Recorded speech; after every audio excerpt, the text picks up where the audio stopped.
Breaking Dawn. Breaking Dawn. Breaking Dawn.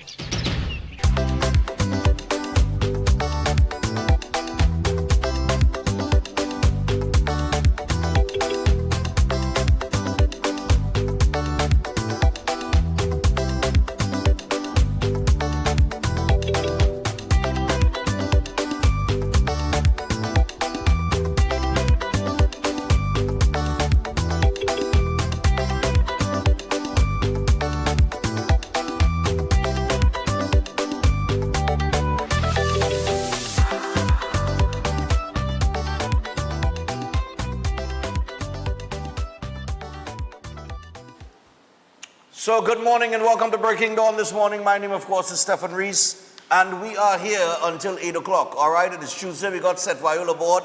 Every time I say that, them fellas in the back just laugh. When I say we here for... Now, but from next year, as we wind up the year here, today is the 30th. It is the eve of All Year's Night or New Year's Eve. We will be 6 to 8 to the T from next year. All right. So we got a lot, well, a couple of things that we're going to open the phone line, take some calls on. There are some things that probably took place over the weekend that you might want to weigh in and share your thoughts on. You know, some of you may not have gotten in yesterday, might want to get in today. Everything is up for discussion as we take it down to the end of the year. Tomorrow is Wednesday, of course. We wrap things up and bring the year to an end and welcome the new year. And our first show is on Friday. So we're going to have a nice, easy-going show on Friday. Amen for that, fellas. We not come out swinging, you know, on Friday. We coming out nice and cool and calm. And, you know, get some of those New Year's greetings in and, you know, have one of those shows, you know, people-centered shows. All right, so we get into the news here this morning very quickly. Government opens registration to all immigrants. Residents flee Peparo. And this is a very interesting one. Tragedy hits Aruka family during Christmas holidays. Truck kills boy, age 9, at home. A truck.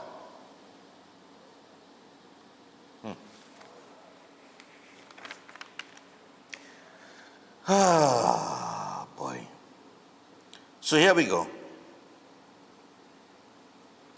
The government's announcement about the expansion of the migrant registration framework from January 1st to September 30th, which now allows all illegal immigrants to regularize their status and live and work legally in the country, has been welcomed by many Venezuelans living in Trinidad and Tobago. However, the announcement also sparked continued uncertainty among some members of the migrant community, especially amid strained diplomatic relations between Trinidad and Tobago and Venezuela.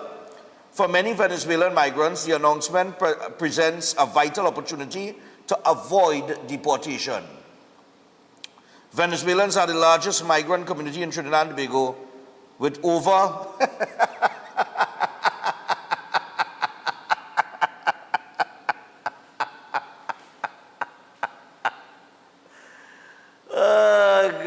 hey, Lord of mercy, I tell you. With over 44,000. I had to laugh. Because I am sure it is more than 44,000. But nevertheless, 44,000 based on previous media reports. However, some in the community expressed concerns about the uncertainty surrounding the process, with many hesitant to speak on the record for fear of repercussions. A statement from the Homeland Security Ministry on December the 29th announced that whereas the MRF previously included only Venezuelans, it now consists of all migrants. The government described it as a strategic move to promote equity and bolster national security. The statement said that under the newly issued legal notice number 470, the immigration exemption from work permit immigrants order 2025 was established to allow all registered illegal immigrants to live and work legally in Trinidad and Tobago from January 1st to September the 30th, 2026. The key word here is legally. I know people like to forget or pretend like they don't hear that word. The key word here is legally. Yes, legally. All right, now you could read more on that. Now, okay, let me just get a little further into the article. To facilitate this, the Homeland Security Minister, Roger Alexander, will oversee the issuance of registrant cards that display the individual's name, date of birth, photograph, and expiration date. The statement added that through the legal notice, through this legal notice 469, the immigration regulations have been amended to specifically include the children of immigrants who hold a permit issued under Section 10 of the Act, ensuring their status is recognized alongside that of their parents. All right? Now, I see here that local educator and author Dr. David Mohammed also shared his thoughts on the inclusion of all migrants. Mohammed had been critical of the state's treatment of African migrants, arguing their status had been left in limbo while Venezuelan migrants were prioritized during the 2019 registration process. He told Newsday on December the 29th that the Caribbean itself is a region that is populated by peoples from different regions of the world. The different ethnic groups and communities have arrived here under varying circumstances. Some several years, African immigrants in particular, have been the victims of arbitrary injustice and scorn by state authorities. And the problem arises when some groups assume greater privilege over others regarding land and property ownership, resident benefits, and entrepreneurship opportunities. Mohammed is the Caribbean representative of the Nation of Islam and the director of the Black Agenda Project, and he added, quote, "In this spirit, migrants to our country should be welcomed and allowed access to citizenship rights for as long as the legal channels are adhered to." Okay? Nice. So it will be changed to all migrants. Yeah? Nice. Legally.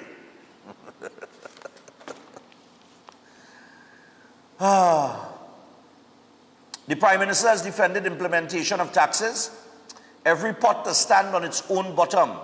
Prime Minister Kamla Persad-Bissessar said it is time for every pot to stand on its own bottom, as every citizen's taxes should be used to directly uplift and improve their lives. Now, in WhatsApp messages to Newsday in response to the PNM's criticism, Persad-Bissessar vehemently defended the recent tax implementation, which include the doubling of the bus route toll fee, increasing the births and deaths registration fee, and the doubling of customs fees. Now, via social media post, opposition leader Penelope Beckles-Robinson warned citizens to brace for economic hardship as taxation has become the government's theme for 2026. Lord. I don't think the PNM actually knows what's going on in parliamentary or legislative matters. All these changes were present first in the budget and second in the finance bill, Persad-Bissessar said, calling for government entities to be self-sufficient and responsible for their own support. She said, quote, "Why should a teacher from Mayaro pay taxes to subsidize the maintenance or operation of the bus route when he doesn't use it?" That's actually that's a good point. If you use the bus route, you should pay for it, not someone else. Why should a police officer from Paramin pay taxes to subsidize birth certificates when he has no children? If you make children, you should pay to register them. Why should someone else have to pay for your child? Why should a nurse pay taxes to subsidize customs fees for a businessman? If you are importing goods to sell and to make a profit, you should pay the fees instead of someone else's taxes paying it for you. Each citizen's taxes should ideally be used to directly uplift and improve their lives. It's not proper that people want to make choices for their lives and have others foot the bill for it. End quote. She also responded to criticism of the extended state of emergency and her comments about Trinidad and Tobago having become a lawless dump. And she went on to say, quote, As I said before, everyone is free to do what they want. The state of emergency is not restricting anyone. Feel free to drive recklessly and kill yourself if you want. Feel free to encourage your children to smoke ganja and drink rum if you want. Feel free to mash up and burn down the place if you want. End quote.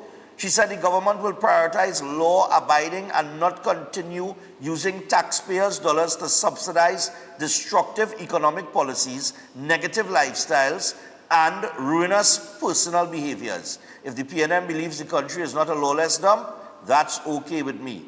The PNM has never cared about their own supporters. A simple example is that the Port of Spain and Diego Martin corporations have funds to pick up garbage in certain special areas, but leave the garbage to pile up in the streets in their supporters' areas. That's the PNM for you, hateful to their own people.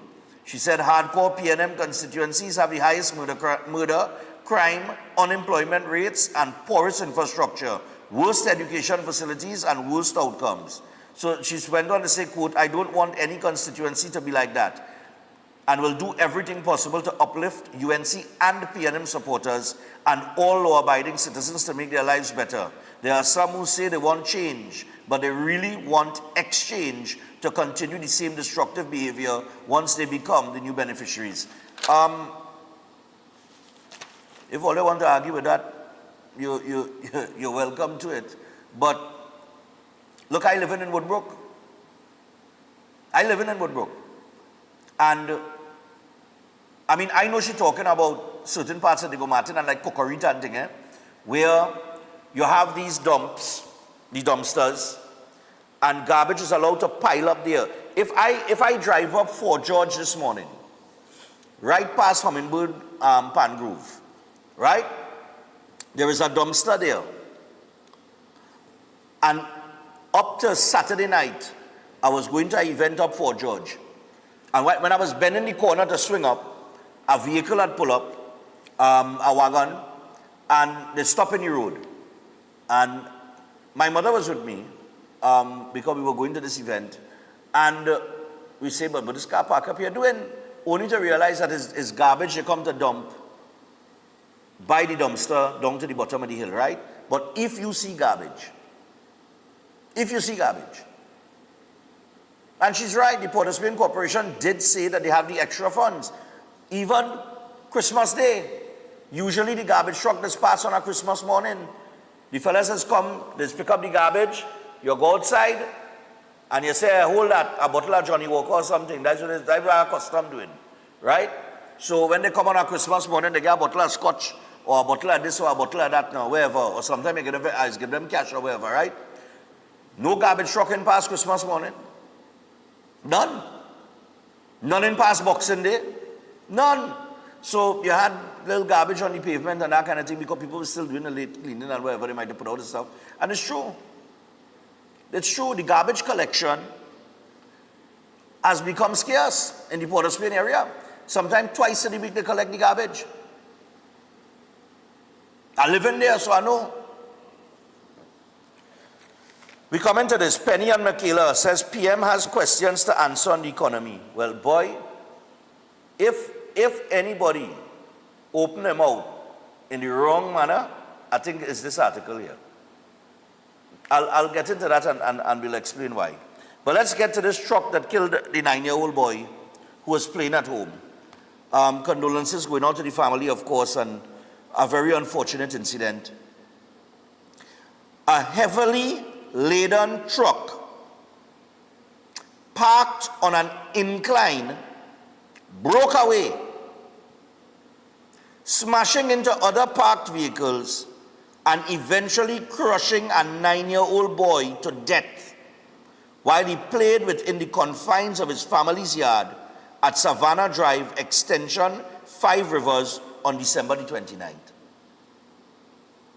The horrifying incident, which happened around 2:25 p.m., was seen by the boy's sibling who was playing with him but managed to escape as the truck came careening down the hill into their property. The boy was playing on an exercise bike when the tragedy happened.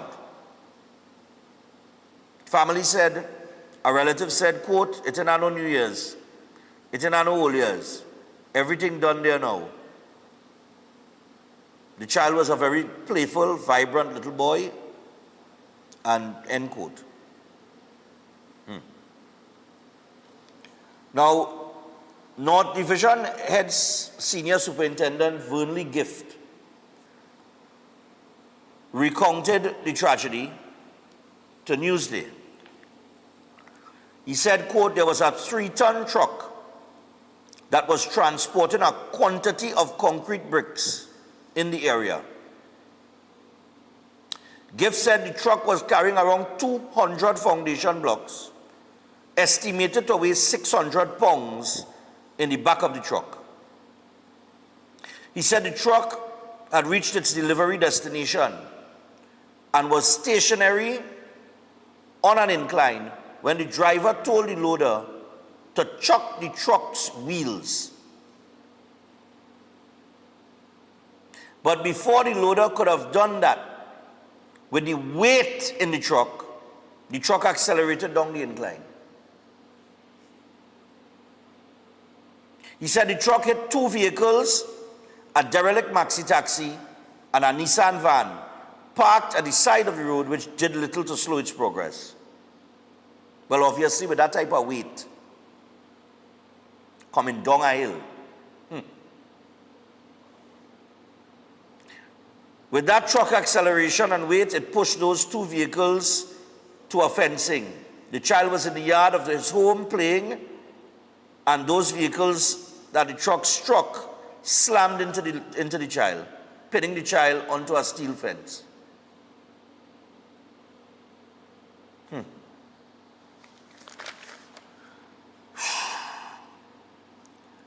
Asked if the police had arrested the driver, Gift replied, quote, the driver certainly will have to assist the police in their investigation, taking into consideration the circumstances under which this unfortunate incident took place.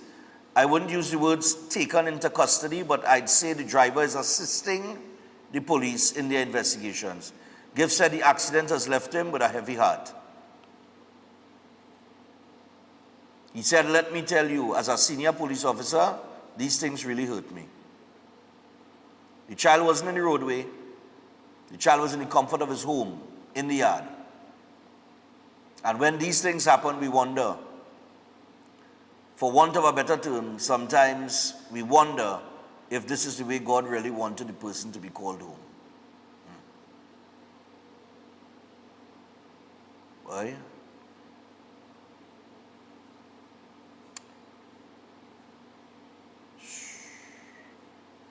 This is just a horrifying situation for anybody to be faced with. Just horrible. You could see the 3-ton truck with the bricks, with the concrete bricks in there. I do not know if, but I guess the police would find that out in their investigation.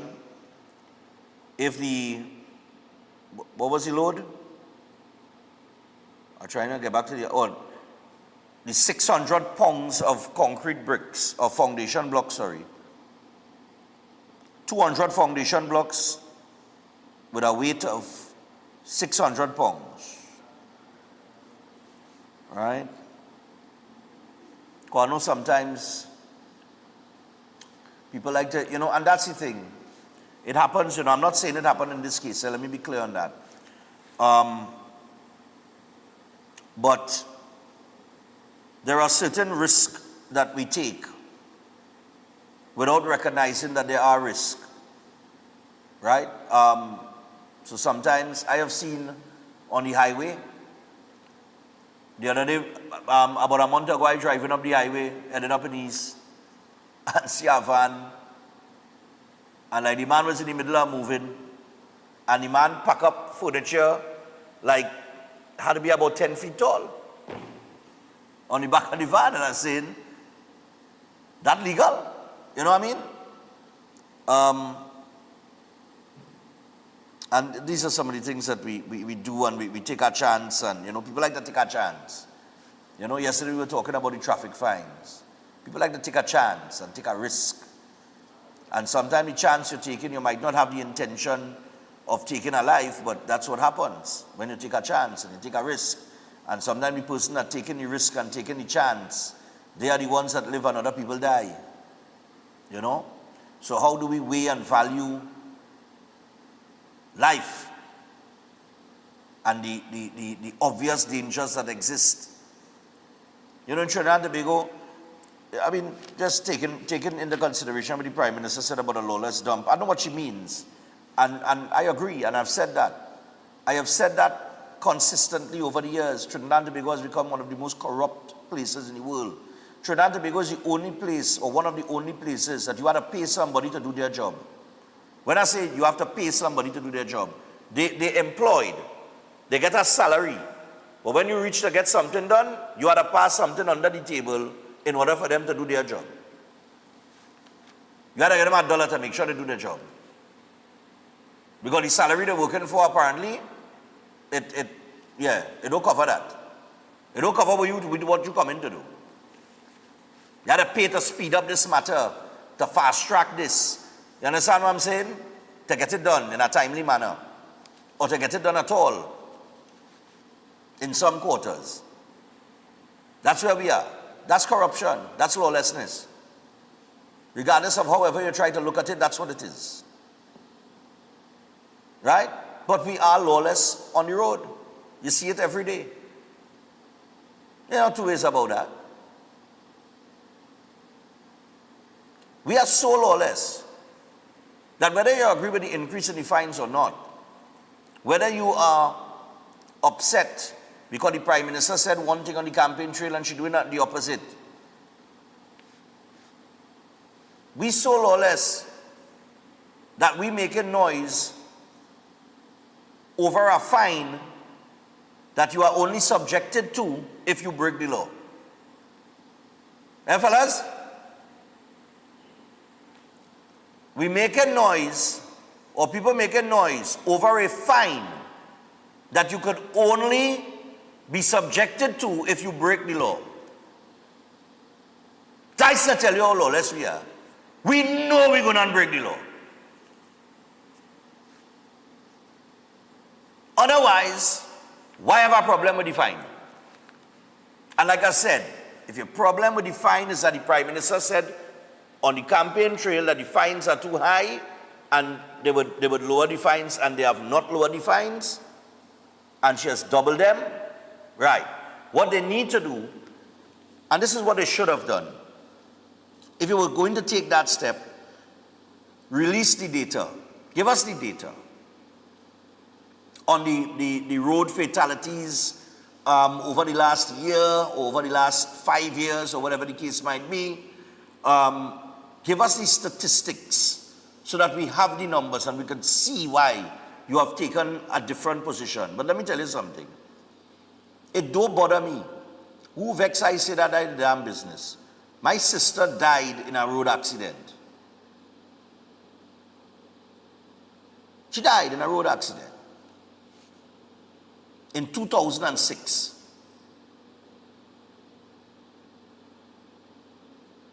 I will never forget that. That was the year, ban of the year. And my sister was a carnival child. She had now gone and collected a costume by tribe, because she died in February of that year, the 10th. And she was buried on Valentine's Day. Right? And I will never forget that. I did not get to tell my sister goodbye, because by the time I reached up in Mount Hope, she had already passed.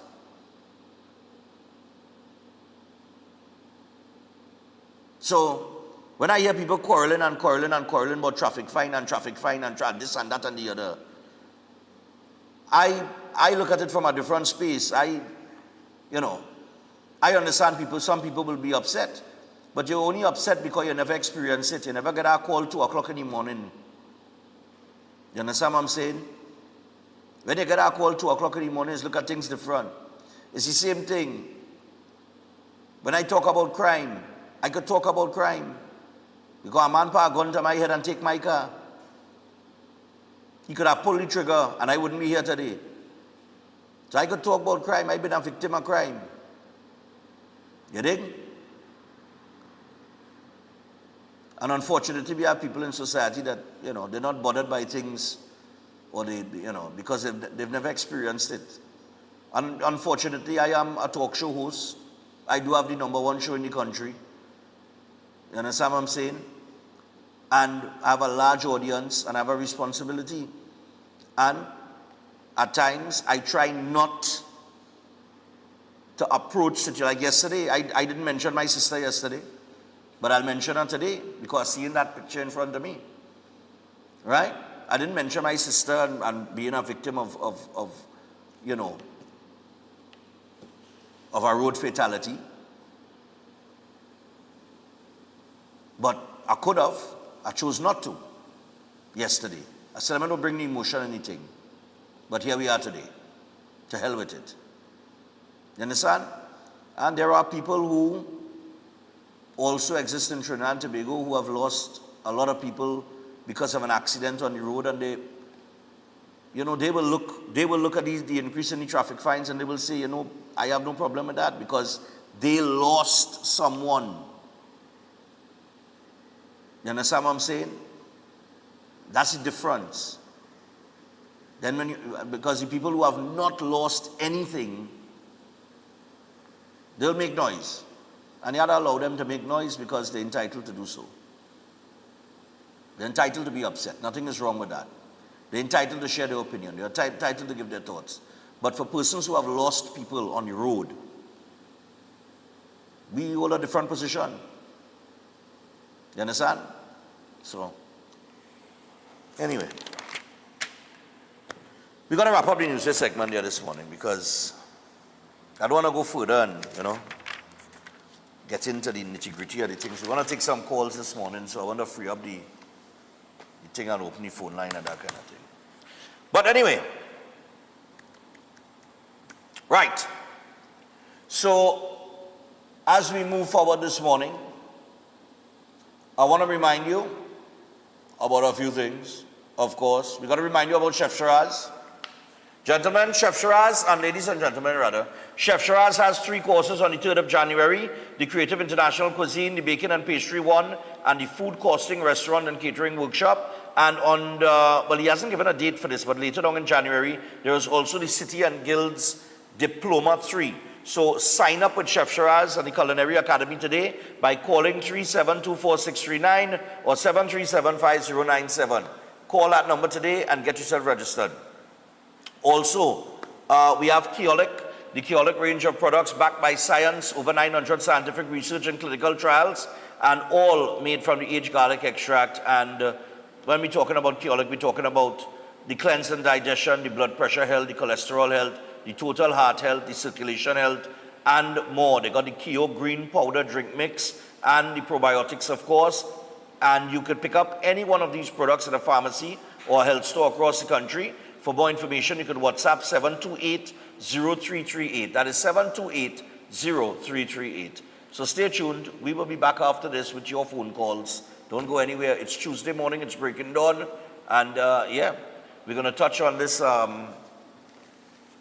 this Penny and Makila calling on the Prime Minister to answer questions on the economy. Always surely want that. Stay tuned. Show them that you know where to work it. Work that body that you got. Work it hard till it drops. Show them that you're hotter than hot because you're hot, y'all.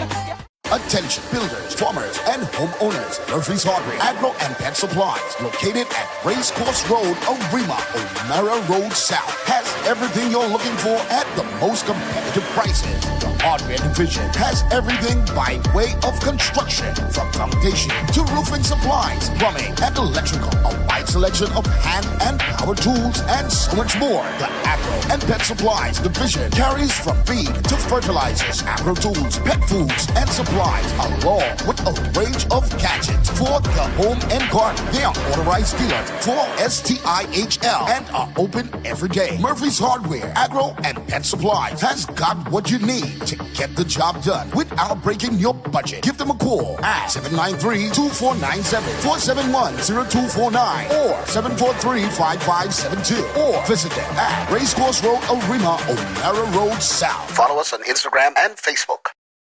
Is your life stuck in the same struggles again and again? Pandith Bhargav helps remove negative energy, solve love problems, fix marriage disputes, clear financial stress, and stabilize job and business issues. With accurate psychic, palm, and horoscope readings, he guides you toward the right path. His powerful 30-minute session brings quick relief and clear direction. Take the first step today. Call +1 868-347-2350. We're back, and we came straight to Royal Castle to pick up some delicious food. We got a queen bucket, a king bucket, some royal wings, a family meal, a few combos, some extra sides, a rotisserie chicken, and a snack box. Oh, and that delicious honey mustard sauce, it's really lashing. Rudolph, do you think we should get some for Mrs. Claus and the elves, too? Happy holidays from Royal Castle. At Lashana's Palette Design, we turn simple wood into stunning professional palette furniture for any space. Cozy up your living room, elevate your bedroom, dine in style or relax outdoors, all with custom designs made just for you. Bring your vision to life with custom-built furniture that tells your story. Call or WhatsApp us today at 868-366-0800 and follow our social media to see the magic at Lashana's Palette Design. If you want to be a better chef at home or advance your professional career, Chef Shiraz Culinary Academy is the best place to be. some of the courses that we offer here at the Academy: Creative National Cuisine 1 and 2, Baking and Pastry 1 and 2, Kids Summer Cooking Classes, one-day classes at the workshop. We have Asian cooking classes and certificating culinary arts, food lovers and professionals. Start your culinary journey today with us at the Chef Shiraz Culinary Academy.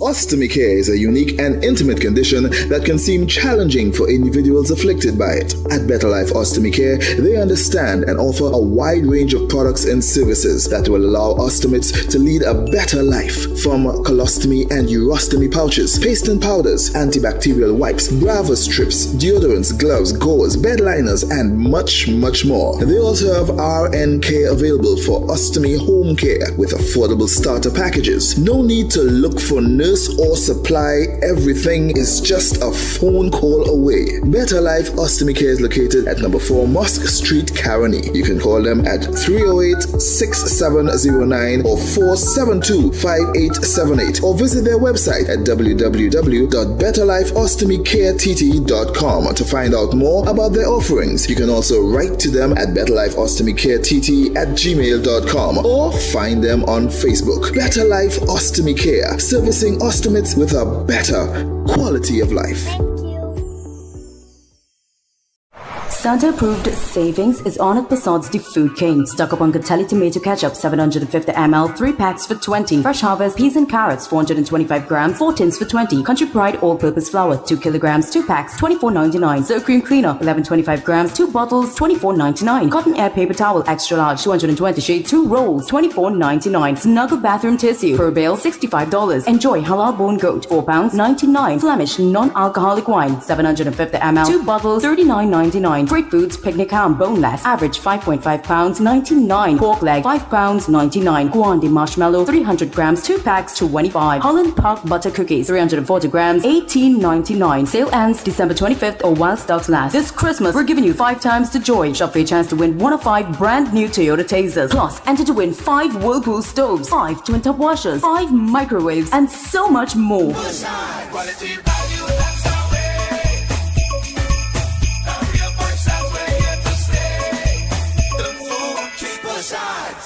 At Adams Optical, we care for your vision with everything from stylish frames, contact lenses, and sunglasses, starting at just $595, to advanced eye care services. We also diagnose and manage conditions like glaucoma and cataracts with our in-house ophthalmologist. Additional services include OCT, VFT, and cataract surgeries. Visit us at San Fernando, Chaguanas, or Rio Claro. Can't wait for the pushing. You're making it hot, hot. I just want you push it.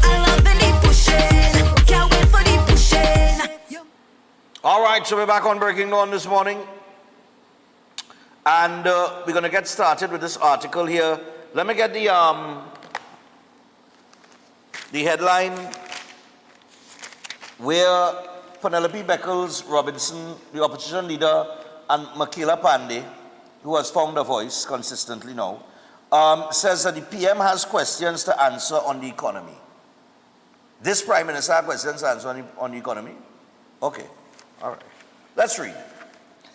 So opposition leader Penelope Beckles and Patriotic Front political leader Michaela Pandey have said that Prime Minister Kamla Persad-Bissessar has questions to answer about what sustainable measures government is taking to address Trinidad and Tobago's economic challenges. And they made their comments in separate statements on December the 29th. Now, both of them, of course, condemn Persad-Bissessar's description of Trinidad and Tobago as a lawless dump in her defense of increased penalties for road traffic offenses, right?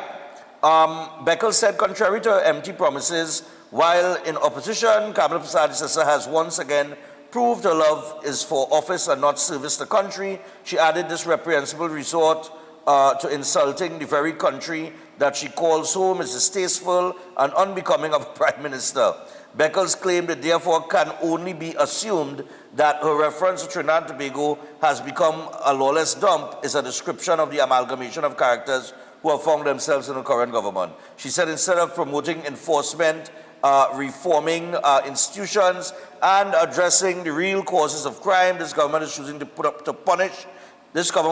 punish citizens through higher fines and fees. All right? Beckles said that hard-working Trinbagonians are not criminals, and the country's leadership should never speak down to the people it serves. She was unfazed by Persad-Bissessar's personal attacks against her, describing them as petty. That is the opposition leader. And the Prime Minister never said that hard-working people are criminals. She never said that. She made the statement, look, let me not even go into that now. People take it for all they want. Pandey said, citizens aren't the problem. Pandey called on Persad-Bissessar to address the nation directly and explain how years of failed governance have suddenly become a fault of citizens. All right? She told Persad-Bissessar the citizens are not the problem. They are the backbone of this country, keeping it functioning despite repeated political failures. Pandey said patriotism means defending the nation and its people, not demeaning and blaming them to justify fines, taxes, and the absence of real reform. Well, I beg to differ on patriotism. I think patriotism goes further than that. I think patriotism is finding a dustbin to put your garbage into.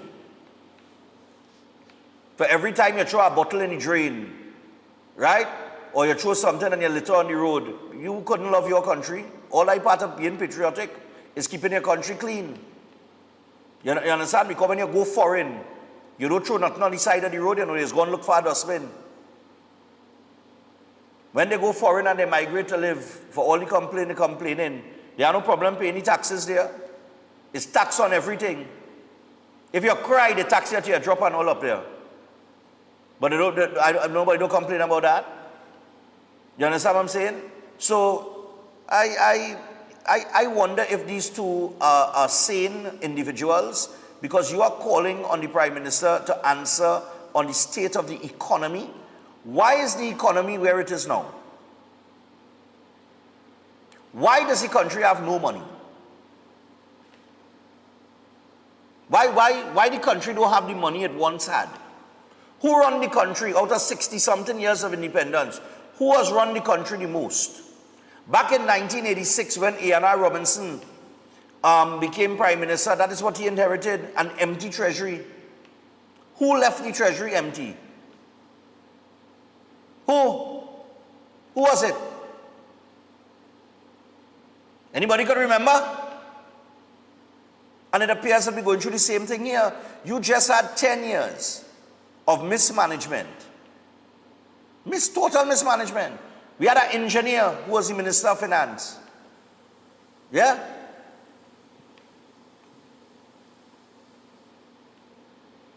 And now all I want to know, why the country, what is the economic state, and you want the Prime Minister to answer questions on the economy?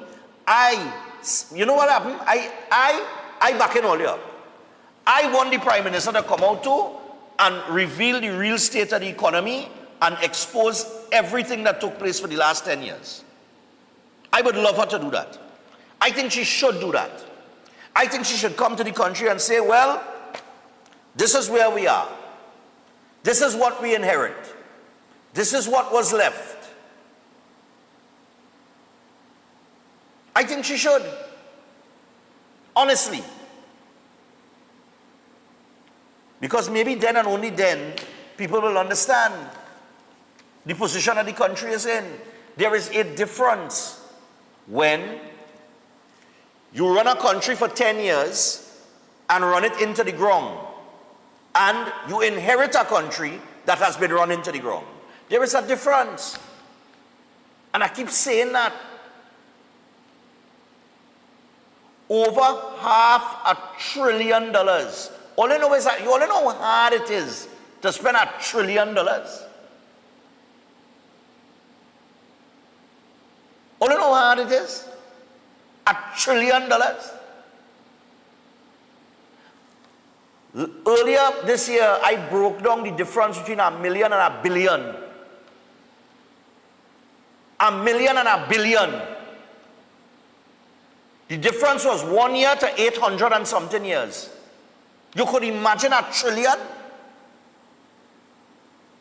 And over the last 10 years, we spent $500 billion. $500 billion. And nothing to show for it. Nothing. Look around. Tell me where you have to show for it. Where your $500 billion gone? And I keep saying this, you know. You see what they focused on? And I understand, it's opposition and whatever, and they have to focus on those things. They are focused on the Prime Minister answering on the state of the economy today and what they plan to do, or to reveal their plans to attract investment on certain revenue streams, open up certain revenue streams and so on and so forth to get the economy going, right? So they want to know that from the current administration. And I have no problem with that. Let me state that clear. I have no problem with that, because I'm saying that the Prime Minister should come out and say, this is the real state of the economy. And I think she has, on a few occasions, mentioned it, by the way. Okay? But nobody is saying, nobody is having a conversation as to how we reach here. Who is responsible for us reaching here, where we are? Tom and Jerry? Abbott and Costello? How we reach here? 11 minutes away from your 7 o'clock. Let me go to the phone line now. 327-7400. I ain't able now. I tell all you, 18 months. 18 months. One pallet about 160 blocks, 1.9 tons. Ooh, all right. Somebody else was telling me about somebody now sent me some information on the truck there based on the picture that they're seeing. But anyway, hello, good morning. Yes, you're my driver partner here. Yeah, man, what's going on? Talk to us. Right. The PNM was slow, or really just, about delinquency in this country. They started to take away the license.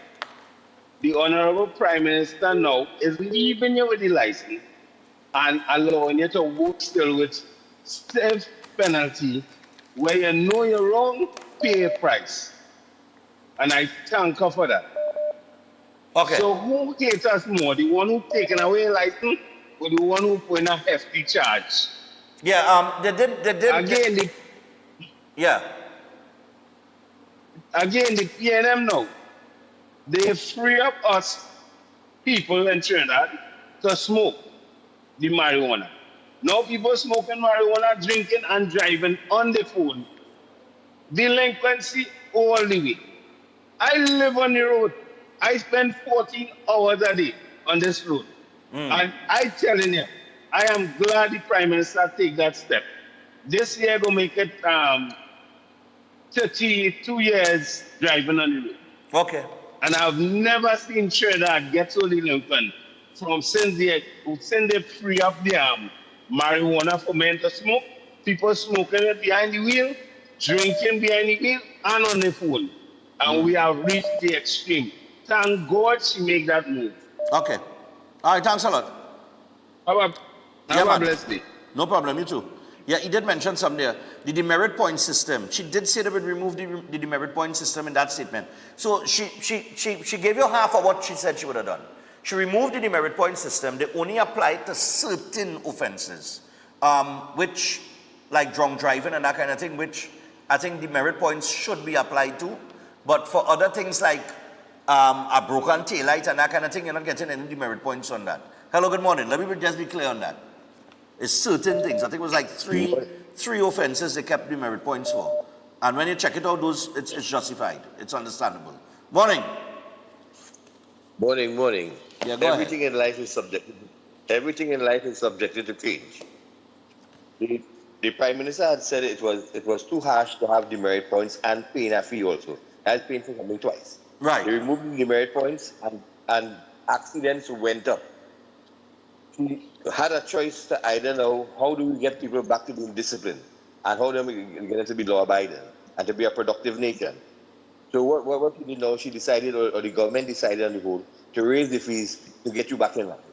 People may not like it, but the problem is something has to be done. As far as the economy is concerned, in the build-up to the election, the PNM said that there was no money. So they knew what was happening in the economy. There was no money. Yeah, remember they said that? They said hold straight until 2027. Remember that? Yeah, they had the money. So I don't know where they were going to get the money. It was open dragon gas. But anyhow, with that now, this government now is charged with the responsibility of now bringing back the economy into a place where the citizens will be comfortable and happy. Yeah. Now, there are two lines of thought. You and I will be working for the same salary. And the way you manage your money, you may have a lot more things than me because I may be squandering money in places or spending money in places that I see nothing at all. Nothing to look at, nothing tangible. So it's two different governments managing the economy different, and it's only 7 months or 8 months or however long, and they now begin the process. But what they are afraid of, that investors will come in. As soon as this thing in Venezuela is over, you'll be surprised as to what is going to happen in the region. Not just Trinidad, in the entire region. But we have to wait and see, have a little patience. And as far as Michaela... But I find you taking long, boy. Stay quiet with the Fanny and I was good friends. But I find you man taking long, boy. Down in the Southern Caribbean. But go ahead, finish your statement. Yeah. I really find that, but you see, they had their own process. He had to adhere to certain things and all too. Right. But things will happen, and let's wait and see, and hope for the best. Let us be a nation like that, man. Let us not just only hope, but actually work towards fixing things. Do our part. You have a good day, man. Yeah, you were saying something about good friend, but I cut you off. But if you and I have a job and we have salaries, you will spend yours wisely and I will not spend mine wisely. Right. And we'll see a different outcome. You may have 4 and 5 houses and I might be still renting. So it's based on how we manage the economy. And different management will call for changes. And people have to look at that. Okay. And life is subject to change. Have a good day, man. Yeah, man, no problem. All right. Yeah, morning. Morning. Yeah, morning. Yo. Go ahead. Hello. Yeah, go ahead. Morning, Share thoughts. Yeah, go ahead. Yes. I on Penny this morning. I from Arima, and she have no shame. That woman have no shame. Why she don't fix her Rima? If it's the condition of Arima, Rima is worse than that the other communities in around and it's north in east west corridor. That way she should be seen about. It's 10 years she almost stay in Arima. I from Arima because I shame for she and she be talking after that nonsense. No, it hurting me. I want to mash up my prime minister who trying to fix Trinidad and Tobago. Ask up Andy. Well, what you was going to say something? I was going to ask you what are the problems in Arima? Listen, man, if you come in Arima, the market is a problem, the pavement is a problem, old people walking all over the place have to be jumping, the place is a mess. Fix the place. Okay. This is what replace it. Arima should have been I think everywhere in a mess, borrow from a long time. Have a nice day. All right, no problem. I think everywhere in a mess, though. I don't think there is a place that I could see operating, in a satisfactory manner. I think everywhere in a kind of mess right now. Morning. And they got to get to work. Morning to you, Stefan. It is so simple. I don't care if Jesus Christ himself is the Prime Minister tomorrow. I am not going to be drinking and driving.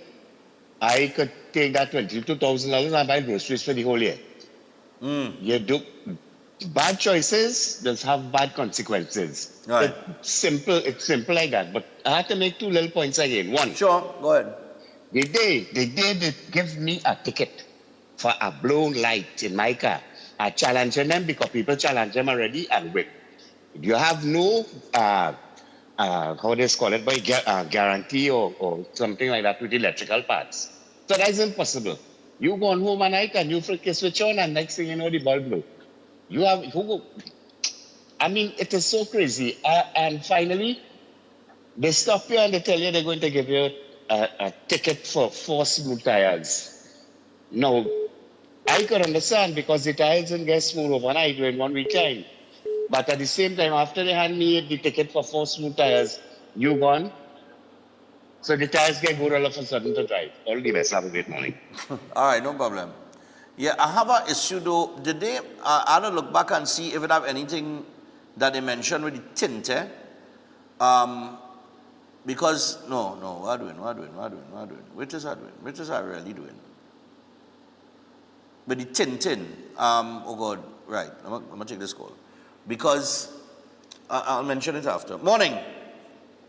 Morning. I Yeah. just want to say that Trinidad is so lawless and indisciplined that we need some kind of discipline in this country. And for years, this going on, right? I agree with the fines, you have to get your car in order.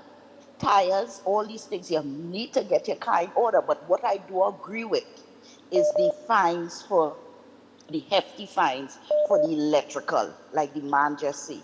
Because you could be going down the road and something happened with your electrical part of the car. Right. You don't know when that's going to blow or when that's going to happen. But all the other fines, insurance and all these things, yes, we need to get some discipline in this country. Yeah. Because we don't have it. It's for years I say that. And people's lives at risk. So I agree with what she's doing. I agree with what it's time somebody get some discipline and somebody take a stand for righteousness in this country. Okay. No problem, thanks a lot. I think that fine, let me just make sure. That fine, it looks like, I think that's $1,500. That going to $1,500. The fine as it relates to, your tail light or your tail light or whatever the case might be, blowing or not working or whatever the case might. I think that gone from $750 to $1,500. Defective steering, improper parking. Morning. Let me just look for it, yeah? Hello. Oh, God. Yeah, morning. Hello, Stefan. Good morning. Morning. Go ahead. Listen, we have a 3-tier system in this country, right? It's detection, prosecution, and conviction. You think we're lacking in any of those departments? Because you traveled, and you're on the road. You haven't traveled, right? And somebody commits a traffic violation and stuff. What happens within seconds? You could say, there is a cop at your tail, you understand? And these are the things that we need to fix. Okay. Right away. All right?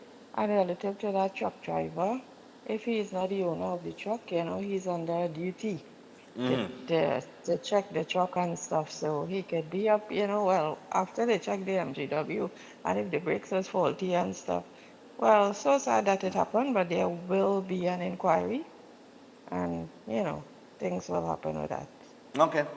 So, I think, and relative, just for a second, relative to these migrants, Yeah, the migrants. Yeah, go ahead. It will That's one border. deal with that in the second hour, but go ahead. It will border on like they obtaining work permits. Is that it? And I don't know if it will work. But they're gonna regularize them, which I think would solve a huge problem. In terms of the work permit issue, I'll go back and check the article. I know I read it just now, but I'll go back and check it because my mind is in a different place right now. But I'll go back and check that. Okay, no problem. Have a good day, Stefan. All right, cool. Take care. Yeah. Lighting defects. Lighting defects has gone from $450 to $900, but no demerit points. You're not going to lose. They're not going to apply any demerit points. Demerit points, you would have gotten demerit points applied for those offenses previously. They have removed the demerit point system from such offenses, right? So there is only 3 offenses that the demerit point system will be applied to. I'll see if I can just find it here. Morning. Morning, Stefan. Man on the ground here. Yeah, man on the ground. Stefan, does it make sense setting up the ticket to this extent? Like maybe like half and half and every ticket? Now, why I say that, right? It has some people who will pay the ticket. It has some people who will not pay the ticket. Right? A blow bulb in the back of a vehicle, the brake light, park light, reverse light, very well as a driver will notice his bulb blow. Unless somebody driving his vehicle or he reversing, or somebody will tell him, here we're going, the back of your bulb blow. Tail light bulb and thing, how often you will check that? A driver cannot press mash brakes and go behind and check our bulb, unless somebody do it for him or he have somebody. How often a driver will do that? But the point is, Stefan, they send up these offense real high, right? What about the What is an umbrella? What is an umbrella? What is an umbrella?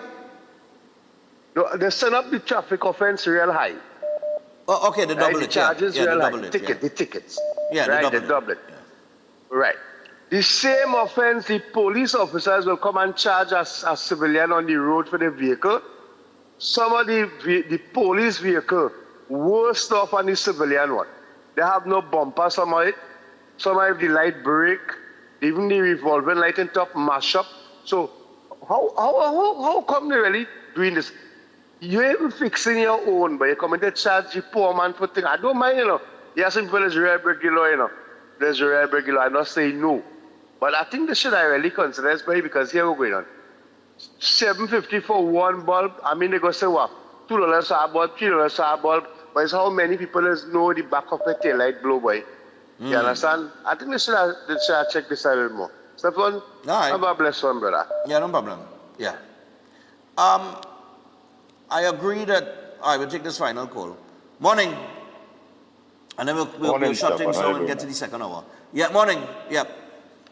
Stefan, when I hear people, the argument people bringing up against these fines and what is taking place, it's so sickening, right? Let me tell you something. How likely it is for you to have a vehicle that all your lights working, that it's so obvious to happen that only when it have a roadblock, your light will blow. How likely that is happening? That you will be so lucky that all your light blowing and it have a roadblock and then one of your bulb blew. And now, put it in the other side now. Yeah. How likely it is for somebody without lights in their vehicle, driving on the highway, where hundreds of vehicles would be passing that vehicle and could run into it and get in an accident and lose your life. Then people now would come out and say, oh God, look, he don't have no lights in the back of the vehicle. And look, somebody crashed and dead. Yesterday alone, I was in traffic with 2 accidents. One down by the Brian Lara Stadium, I don't know if anybody lost lives there, and one in McBean where 2 people lost their lives and they had multiple injuries. And I am sure it's because of the way how they was driving and the mentality they have on the road. Now, you see, what people not understanding is that Trinidad and Tobago have a culture where you have to beat the people for their own good. We have to punish ourselves to be safe and law-abiding in Trinidad and Tobago. Just imagine a prime minister have to fine people, make exorbitant fine penalty for people to do the right thing and to be safe. And what we could come up and talk about is if a bulb blow when you now driving out your vehicle outside. How you gonna know that your vehicle light's not working? So I just check all my lights in my vehicle. I just put a little block by the brakes pedal and go in the back and see all the lights working. I just put on my head park light and look and see my tail light, not if it's working or not. I just put on my indicator, walk around my vehicle and check all my lights and see things. So you telling me that you need a magician to check your light for you? Something wrong with me in this country, boy. And then everybody complain and then you just put up these people so early in the morning, boy. I had to eat breakfast something yesterday. Have a good morning, Stefan, boy. Take care. All right, no problem. All right, cool, no problem. I'll tell you what, I got to take a break. We got to take a break. When we come back from the break, we will continue the discussion. And we will get your thoughts on the migrant issue and the regularization. Government opens registration to all immigrants, all, A-L-L, all. All right, so stay tuned for that. We'll talk about that when we return. Don't go anywhere.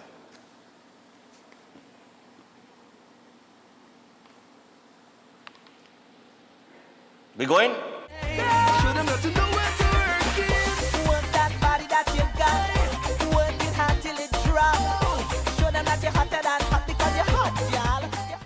It's the mega $20 sale at Passat's The Food King. Get bigger, better deals on Catelli Ketchup 750 ml, 3 packs now $20. Sting Energy Drink 6 cans now $20. Fruited Juice 1 liter 2 now $20. Orchard Drink 250 ml 5 for $20. Coca-Cola 2 liter 2 bottles $20. Cold 2 liter 3 bottles $20. Pear Trax 300 ml 3 now $20. Juicy 500 ml 7 bottles $20. And there's more mega deals on Golden Brand Margarine 3 sticks now $20. Flavor Right Ice Cream Sandwichery now $20. Gilchrist Yum Yogurt 4 tubs now $20. 10 gala apples $20. Carrots 3 packs now $20. Fresh Harvest Chani and Brine 3 tins now $20. Bridgeport Vegetable Oil 500 ml 2 bottles $20.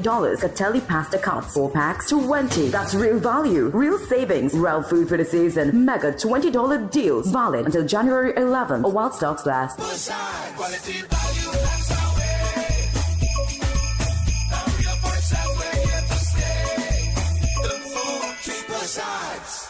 Welcome to Car City Trading, your #1 supply of brand new Korean auto parts. Come on down to lot number 78, Bamboo Settlement number 2, Valsain, between the hours of 8 a.m. and 5 p.m. Monday to Friday, and 8 a.m. to 2 p.m. on Saturday to get your Hyundai and Kia vehicular needs. Car City Trading has everything your vehicle needs, from a brand new head and blocks to engine parts, transmissions, suspension parts, body parts, electrical parts, braking system, AC system, even the smallest sensor, and much more. WhatsApp us today at 704-2246 or call us at 645-2603 and let us be your car parts solution. Be sure to find us on Facebook, Instagram, and TikTok, and look out for our monthly deals and promotions. Car City Trading, quality products at unbeatable prices. Welcome to Caribbean Tourist Villa, your home away from home in the heart of Port of Spain. With over 25 years of trusted hospitality, Caribbean Tourist Villa has been a reliable choice for both business professionals and vacationers. Our guest rooms are thoughtfully equipped with all the essentials for a relaxing and productive stay, and our tranquil pool area is perfect for relaxation after a busy day. We've created the ideal space for you to relax, recharge, and enjoy. Give us a call to book your stay today. Why just manage disease when you can reverse it? At Setwaya's Holistic Health Clinic, we don't just mask symptoms, we focus on reversing illness naturally. Imagine freedom from medications and the cycle of dependence. Our approach dives deep into uncovering root causes without herbs, tonics, or medications. From diabetes and heart disease to mental health, obesity, and more, our personalized care is transforming lives. Ready to begin? Book your consultation today, either in our San Fernando office or online. Call or WhatsApp 279-3935 or 761-1952. Your health journey starts now at Setwayo's Holistic Health Clinic, where transformation is within reach. Tired of the daily school run? Say hello to Open Minds Education, your 100% online school built for life in the Caribbean. From preschool to secondary, they've got your child covered. Anytime, anywhere, no traffic, no textbooks, no hidden fees, just smart, flexible learning with real teachers who care. It takes a village to raise a child, and Open Minds, they are that village. Learn today, lead tomorrow. Call or WhatsApp 868-388-6635 or visit openminds.education to register. At Lashana's Palette Design, we turn simple wood into stunning professional palette furniture for any space. Cozy up your living room, elevate your bedroom, dine in style or relax outdoors, all with custom designs made just for you. Bring your vision to life with custom-built furniture that tells your story. Call or WhatsApp us today at 868-366-0800 and follow our social media to see the magic at Lashana's Palette Design. This season, Green Dot delivers lasting value to you.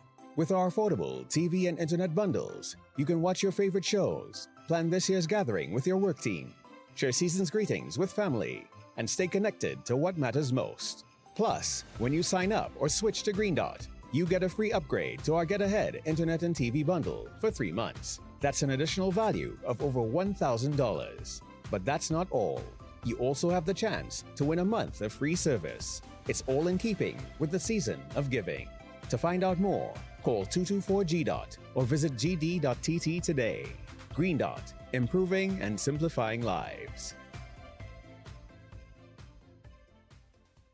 At Adams Optical, we care for your vision with everything from stylish frames, contact lenses, and sunglasses, starting at just $595, to advanced eye care services. We also diagnose and manage conditions like glaucoma and cataracts with our in-house ophthalmologist. Additional services include OCT, VFT, and cataract surgeries.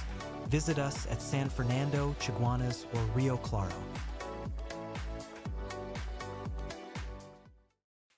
Attention all bakers, doubles vendors, roti makers. Try Chic Lisha high quality, unbleached, bromate free, all purpose and whole wheat flour. Bleached flour and bromate flour is treated with chemicals that can cause cancer, and this is banned in Europe and many other countries. Chic Lisha flour offers a healthier option, being that it's unbleached and bromate free. It also has a finer grain and a softer texture, lower priced and conveniently packaged in 2 pound, 2 kg, 10 kg and 25 kg bags. Available at groceries and supermarkets.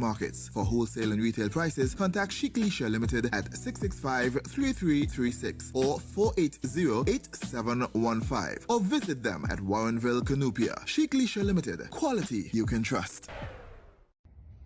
Hey, what's up, QRC fam? Richard Thompson, Olympic gold medalist, and I'm reminding you to go out and grab your raffle tickets now. You have a chance to win a brand new car going into 2026. So don't stick, alright?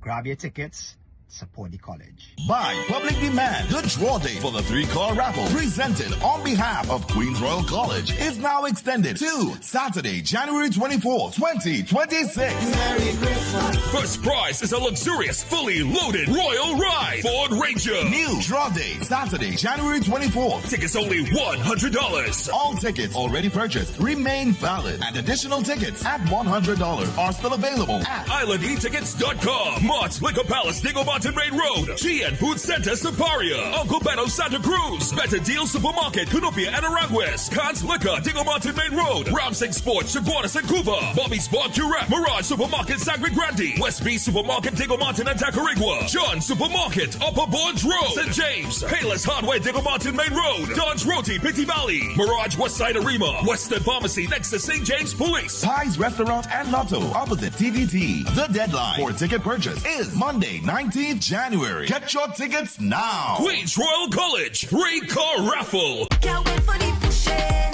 You're making it hot, hot. I just want you pushing. I love the pushing. Can't wait for the pushing. You're making it hot.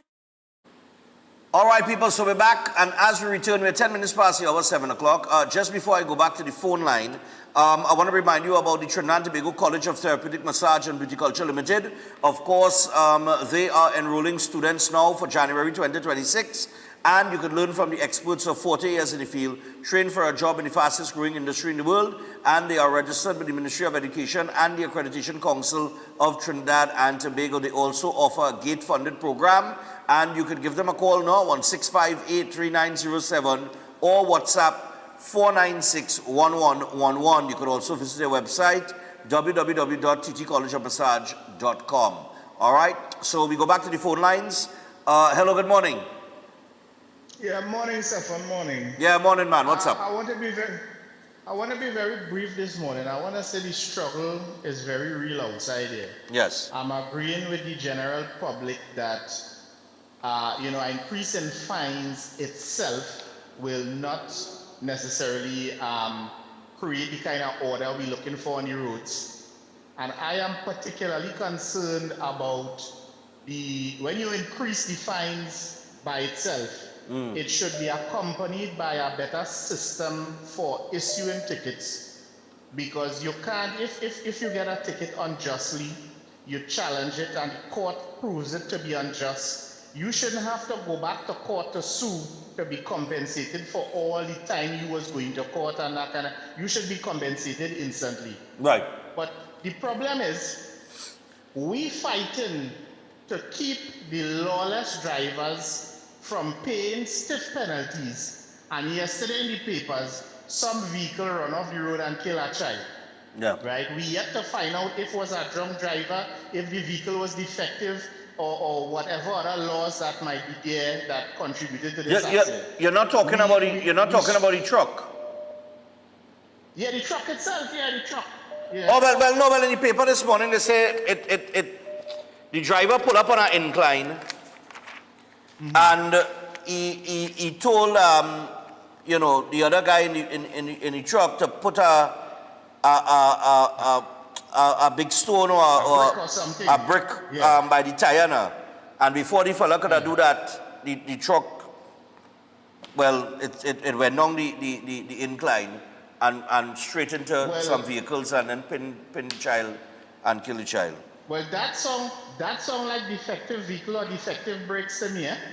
Okay. Right? So I don't know. I don't want to comment too much on it, but yeah. And then the next thing is the Prime Minister put restrictions on the fireworks, but nobody remember in the article in the papers with the little baby, where the headline was, the baby was terrorized by fireworks before it died, a newborn baby in the people them crib.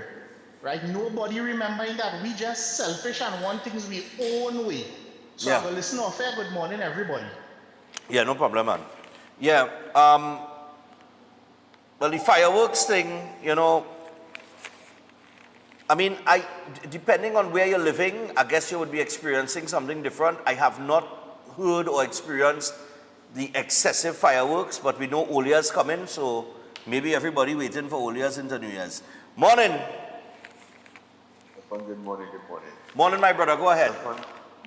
Yeah, for me as a man who drives in truck daily, I have no problems with none of these fines at all.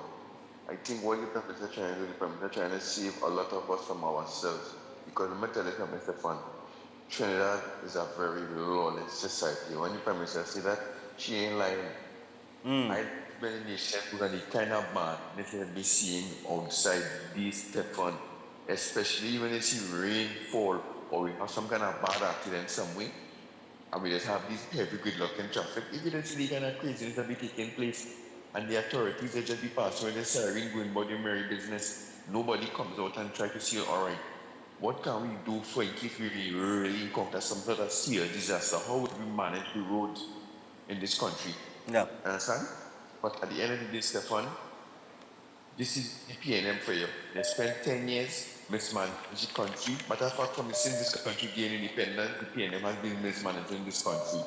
And every time some other party have to come and clean up the place, and let's say this morning, the lady inherit a country has been run to the ground.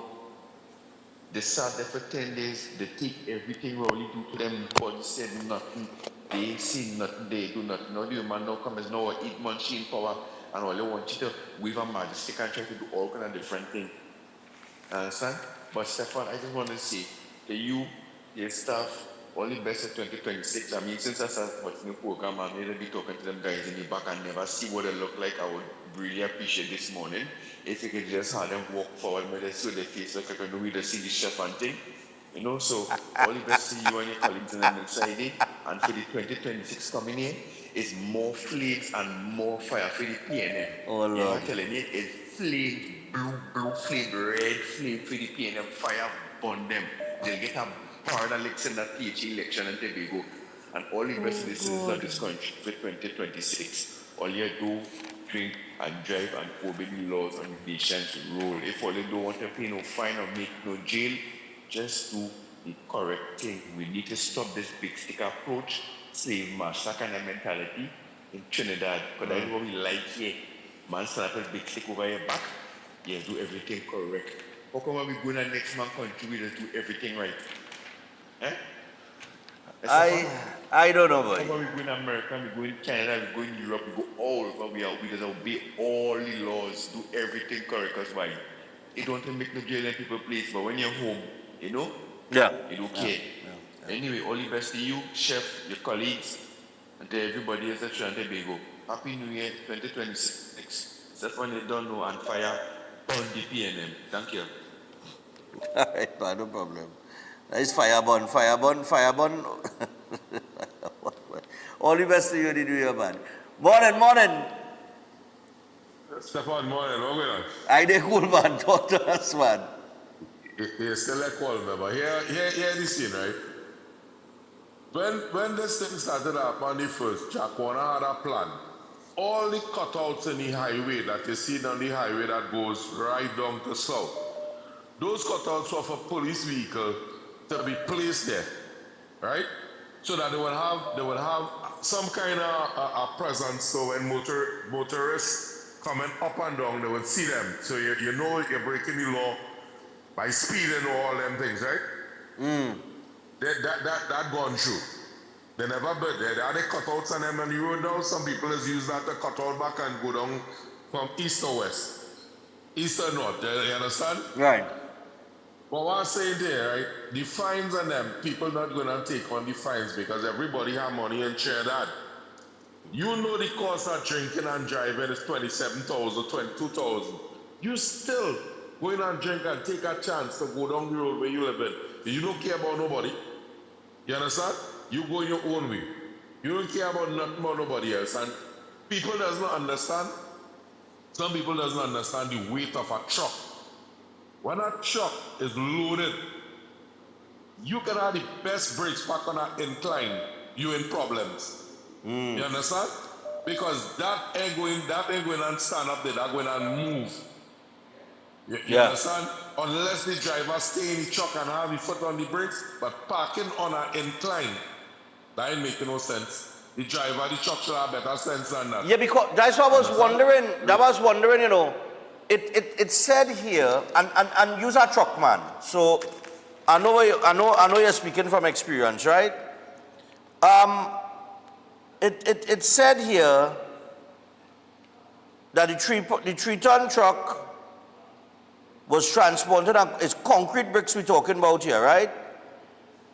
They reached the delivery destination and they were stationary on the incline, and the driver told the loader to chuck the truck's wheels. But I'm saying, was the driver in the truck or out the truck? It doesn't mention that now, because I'm saying if the driver is in the truck, your foot had to be on the brakes. When he jump out the truck and he thinking that the man chucking the wheel in the back, he must be jump out on the next side and leave the truck on an incline. You can't take concrete blocks. You know how much weight that is on that truck? Yeah. Stefan, I telling you, I going down there. I real weight. I have a big generator in the back of my truck and some staffer, and a driver pull in front of me and stop. He didn't understand that the whole road was blocked up. And I mash brakes on this truck. Everything from the back of the truck coming to the front of the truck. You understand? People have to understand that these things is not to take lightly. You're carrying weight. Understand? There are some people who get licensed now. 3-ton license, them fellas and them young, 27 years, 30 years, the man who experienced transporting these things. Yeah. Pretty tough. All right. Yeah. Come on. I was wondering that, you know. When he tell the loader to chuck it, right? If two of them jump out the vehicle, because one, the driver should have been in the vehicle, foot on the brakes, hand brakes up. Not so? Director? But then again,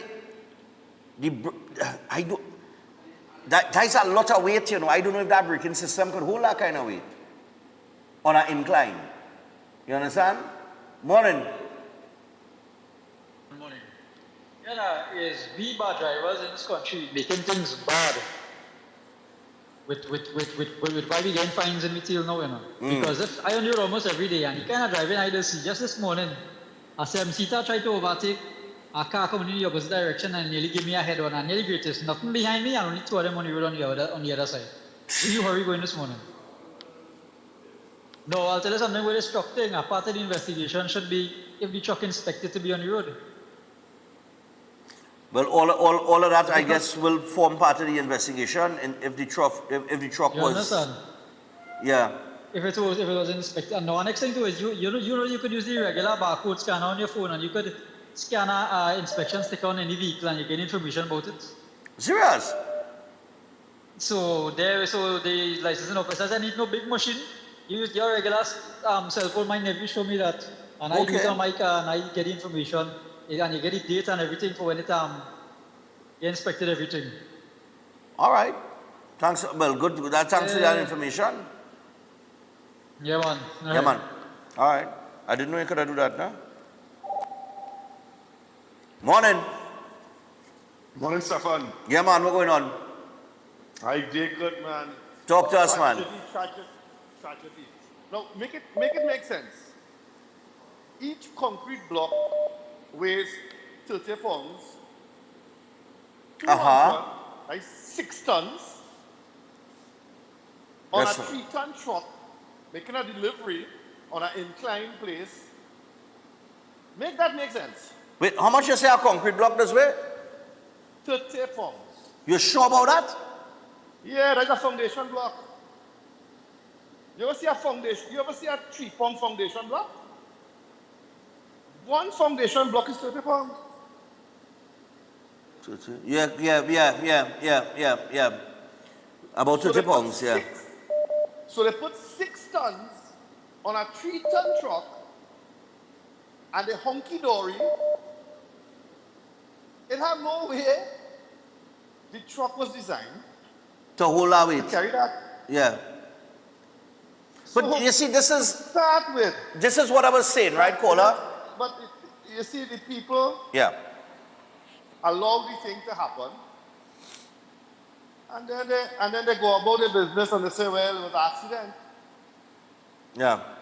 But the family need to take the owner, the truck, the driver, everybody to the High Court and let them pay through their teeth, because when the police charge for this instance and the magistrate decide to fine them, that money goes to the state, you know. They ain't getting back the house fixed, they ain't getting back the wall fixed if all that damage was done. Right. So it's important for people to start to take action. Now, with respect to the new fines that they have, notice since these fines published, we stopped hearing about the radar. Yeah, nobody concerned about the radar. You notice hearing about the radar? And I'm telling you, after all the hullabaloo, the Prime Minister going to say, well, after all the negativity and thing, we will put this on hold, and if we observe that nothing ain't changed and all your behavior continue on the road the same way, we will discuss it further. Yeah, I think these are temporary measures, just given the climate right now. The radar, and the Venezuela business, and the US and the visa, all of that. You see all of that fire? Yeah, I think it's temporary measures, man. It's a good strategy, and I must applaud the Prime Minister and her team. But you have to understand something as well. The Ministry of Works and Transport, where the technocrats reside, and they would be providing the government with technical support and how to proceed with certain things. It's saturated with the former regime people. Excellent point. It very well have been a sabotage move by the opposition on the government, unsuspected. You can't trust these people. That's an excellent point. There are people in certain positions that they cannot be moved, and they could be blocking certain things from taking place. That's par for the course. They also provide the government, sitting government, and the minister with the expertise. Yeah. Yeah. So unless and until we get some time to clean out the place, we stop hearing about the radar. Thank you, Stefan. All right, no problem. Yeah. No, that's an excellent point. I was actually talking about that with somebody yesterday. I said, there are people, let's forget, there are people in certain positions that loyal to the previous administration that will, go to lengths and to block certain things from happening. Morning, and they got to maneuver, but this administration will have to maneuver their way around them. Morning, I don't know how you do that though. Yeah, what's up? Stefan, good morning. Yeah. Listen, I am loyal to no one. Yeah. I just wanted to know something. You remember some time ago, a man with a truck had some coconut and buckets in his car, in the back of his truck, and he got tickets and he was quarreling. He was quarreling and because he found that they should not have given him a ticket for a bucket. Yeah. Right. Well, he lucky it wasn't me on that motorbike or whatever, because he was going to get a ticket for every coconut. Yeah. And everything he had in the back of that car that wasn't strapped down. Because if I was driving my car and that bucket jumped out after he hit a pothole or something and hit my car and I end up running off the road and hitting something else, then what would be the consequences? Yeah. Nothing. Yeah. Right? So the police was well in his right to give him that ticket. Something I wanted to say, I had I don't know when it happened, but a tiny little scratch on my windshield. So I went to change the windshield, right? Because of it, because they're getting tickets for that. So when I saw it, I went to change it. So my car's an old car. It's about 6 years, 7 years, I don't know how old it is. But I had to get the inspection sticker. Right? No, I went and got it in October just this year. And they're telling me, now I have all the paperwork and everything, right? So I am asking the guy, well, when I change the windshield, do I just take this paperwork and get them to put on a sticker, go back to the same people who gave me the sticker? They said, no, you have to go licensing office. You have to pay, how much money they told me I had to pay? And they will give me a paper to take back to the people for them to give me a sticker. But I don't understand that. I just got a sticker. Why I have to go licensing office now, pay them money, get a paper, go back to the dealers who gave me the sticker to get a sticker put when I have all the paperwork already. So that part I don't understand. So I don't understand that. I don't understand that either. I will try to find out. But I do understand that. I do understand that. Why would you have to do that? Well, this is what I said. Well, I asked any man, I said, but what? I just had this car inspected in October. I look all the paperwork here with everything good, everything whatever. Yeah, why you because I don't make joke with my car. You can't even see the thing on the windshield, as I tell you. So he telling me, you don't really need to change this now, No, but you don't need to change. No, but the police. You don't need to change it. You don't need to change it. If it's a minor thing like that, no, you don't go through that stress.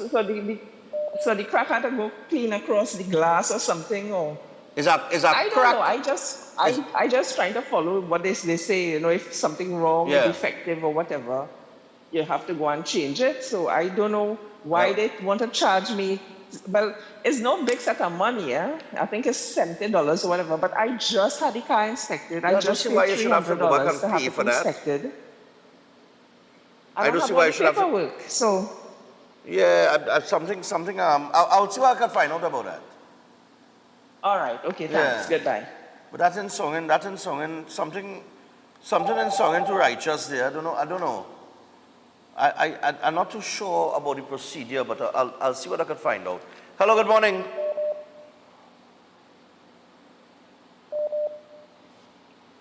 Morning. Oh, it's reconnecting. Oh, God. All right, I'm going to go to the next call. Okay, how do you do this? No. Right, yeah. Hello, morning. Yeah, morning. Yes, sir, good morning. Yeah, man, what's up? So, with connection to the caller previous to this one, right? They talk about the technocrats being at permanent in the position of the ministries. But remember, at the end of the day, the minister have a certain authority to employ his personal people. So he will employ people in certain positions that is vacant, and the minister have authority to bring in the ministry.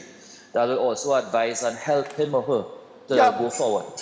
Now, if the ministry, the permanent secretary is also a problem, there is also a space where the permanent secretary could be shifted. That I could press the permanent secretary who could work with the minister. So with the technocrats, I don't see that being a problem because the minister could bring in individuals who could even override the technocrats based on their expertise. So the technocrats are there, yes, with the experience, but with the position vacant, individuals can be hired to review with the minister, working with the minister, and work along him to advise him higher than what the technocrats would have said. So if the technocrats would misguide the minister, who are there over a period of years, the individuals the minister would hire will then point out to him or her that, listen, we cannot go down this road, we have to go down that road. And the permanent secretary, if they do not abide by that, if they don't want to agree, then they can be shifted also. I understand that. Different ministries who will work. Yeah, I understand that, but they can create problems. Yeah, they can create problems. They could create problems. They could slow down our process. There's also room for a red flag where they will try to block.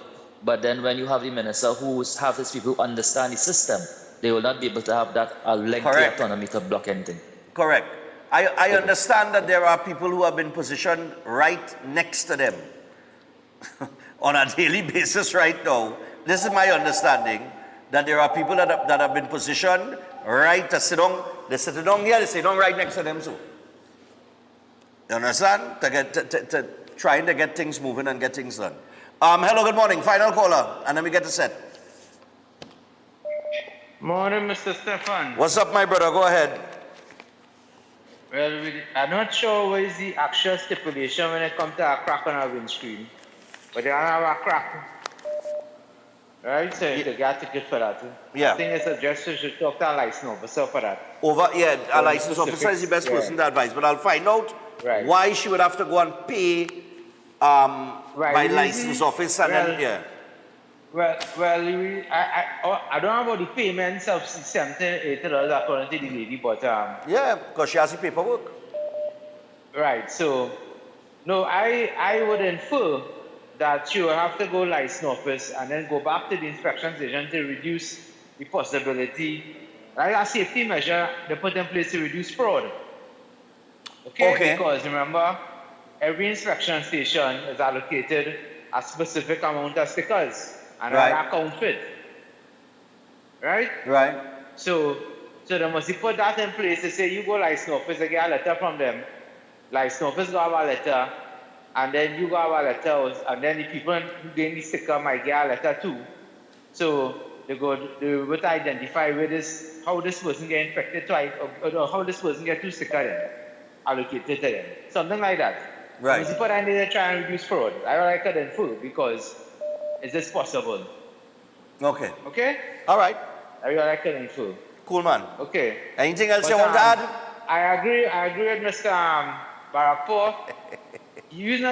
I don't believe use the only person on the whole planet. You can get somebody to just, hey, check my tail lights on me, please. I'm mashing my brakes.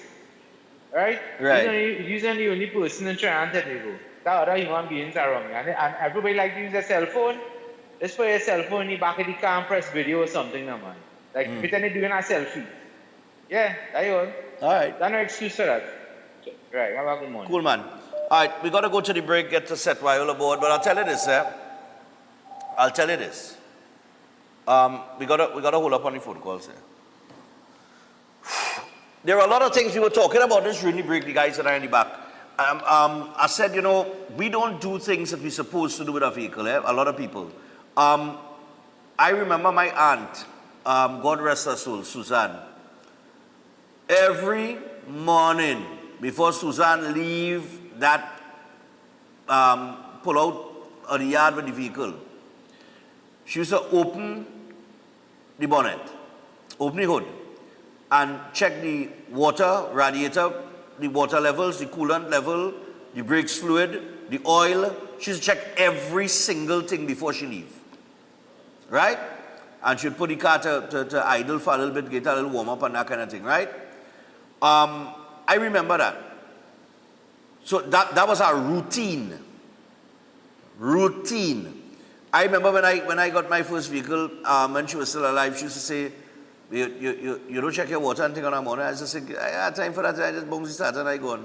And she said, well, no problem. You know, you're running into problems and you go run into problems. You have to do a check every morning. You have to make sure that the vehicle that you're leaving home in is in good condition. You don't just, you know, and that's old school. That's our old school way of doing things. And it's the right way, right? Because she would have adopted that from my grandfather and whomever, you know what I mean? And that's how people used to do it back then. You check your vehicle and everything before you leave home. Because of the faster paced world that we live in and everybody on the run and in a rush, and heavily dependent on not doing it yourself and depending on somebody else to do it, because that's where we are as a society, you know. You know, instead of you checking it or you learning it. And that's the thing with people back in the day, fellas. Back in the day, people used to learn the vehicle, you know. When I say, I know fellas who they know how to change their brakes pads. They don't want to go by a mechanic to do that. But then there are people who, they have time to learn that, so they're carried by the mechanic and the mechanic change the brake pad. But that fellas jack up the car and change your own brakes pads. Huh? Right, you are a perfect example, right? It's that people who will learn their vehicle then. You know what I mean? So that certain things, minor things, they could fix it. You dig? We don't ever learn about the things that we use on a daily basis.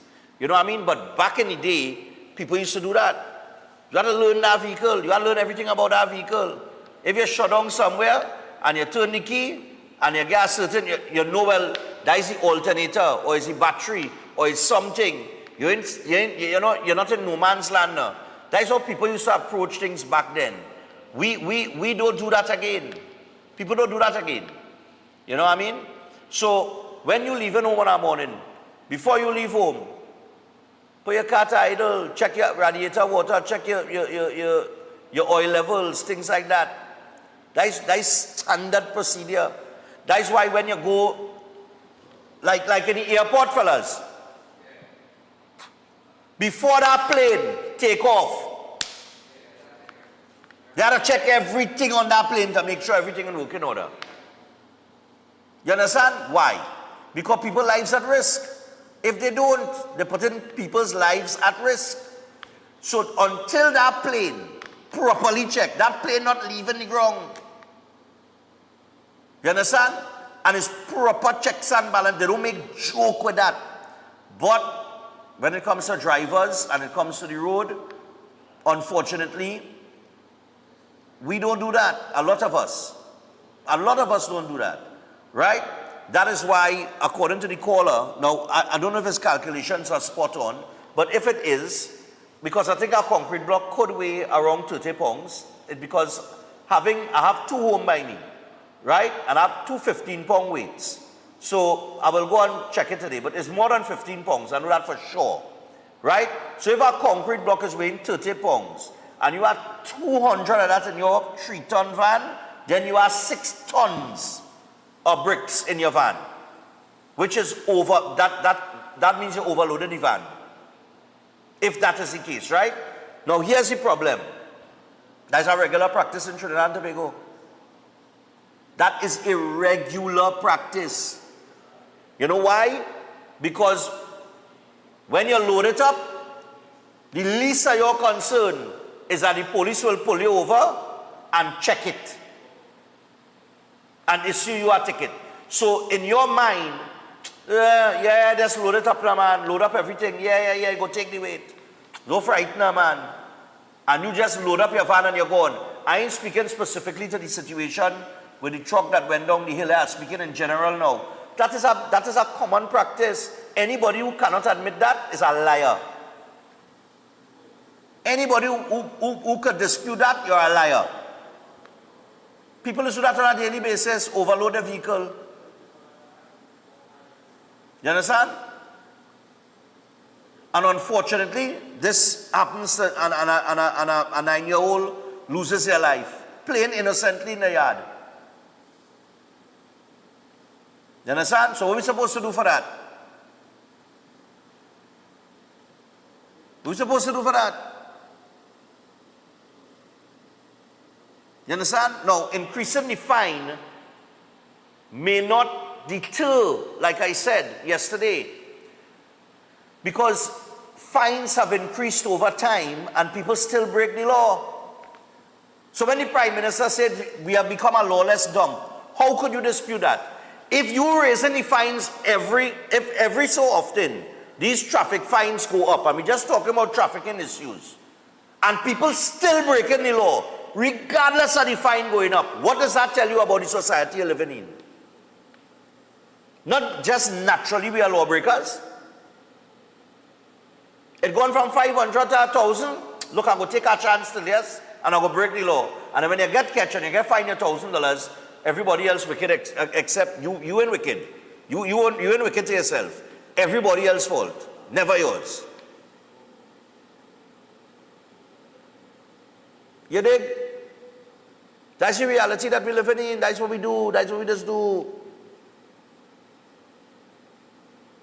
That is what we do. It's become natural for us to disobey and break laws. It has become natural for us to sympathize with the aggressor and not the victim shame. That has become the norm.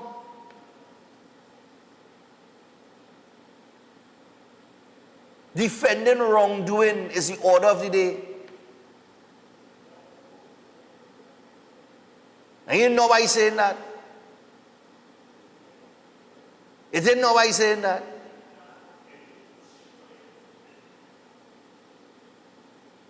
So, what are you going to do? What are we supposed to do about that? A truck come down a incline, crash into 2 vehicles, a 9-year-old boy dead, pinned, on holidays. If it was at the same time next week, he'd be alive, because he would not be in the yard, he'd have been in school. But this is the holiday period. So unfortunately, he was in the wrong place. And you can't even say he was in the wrong place at the wrong time, because he was in his yard in the comfort of his own home. So he was in the right place at the wrong time. You understand? But what are we supposed to do? What is the solution then? What are we supposed to do to get people in order? Because obviously raising the fines, can't do that, right? Can't do that. So then what do we do? Put more police out on the road? Well, then we will get complaints about how much roadblock it have and how much ticket they handing out. So what do? What they want? You want the police to do the job, but not when it's you involved. When it comes to you and the police stopping you, you don't want that. But when somebody else commits an offense, boy, the police and them must ride there, they do nothing. That's what we're living in. That's where we are. You understand what I'm telling you? You had 10 years of mismanagement of your finances. It has left the country in a poor economic state. Right? But let me not focus on the people that got us here. Let us focus on the people who had to pull us out of it. Yeah? But I mean, they wanted the work, so they have the work, right? So let me target them. Let me not ask no questions as to where the money went. When we have seen over the last 8 months how much money was running through certain programs, how much ghosts existed, all who was getting contract and associated to who was in government and all kind of thing. But let me not study that. Forget the feed and frenzy and all the a la rentals and these kind of things. Let me just deal now. Right? Let me focus here. That's where we are. That's where we are. Where you go to? You gotta take it right, like Greenwich and Pitt does say. Lose-lose situation, and it's true.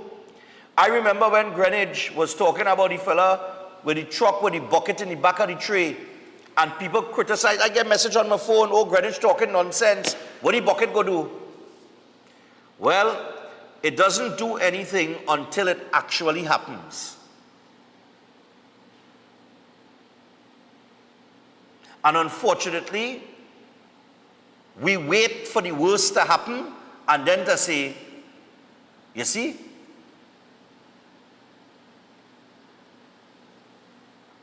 That's what we are, that's where we are. And when the police trying to tell all the right thing behind the badge, they just get criticized for it. I ain't saying that sometimes they just talk things that they can't justify and they might talk a little nonsense sometimes. I'm not saying no. The purpose of that segment, when we started it some years ago, was that I felt that the general public did not understand the laws of the land, and therefore by bringing in the police to explain, this is the law, and based on that law, you can be found guilty of ABC, XYZ. You can be charged. You can be ticketed. Right? But every time they talk the truth, they get criticized for it.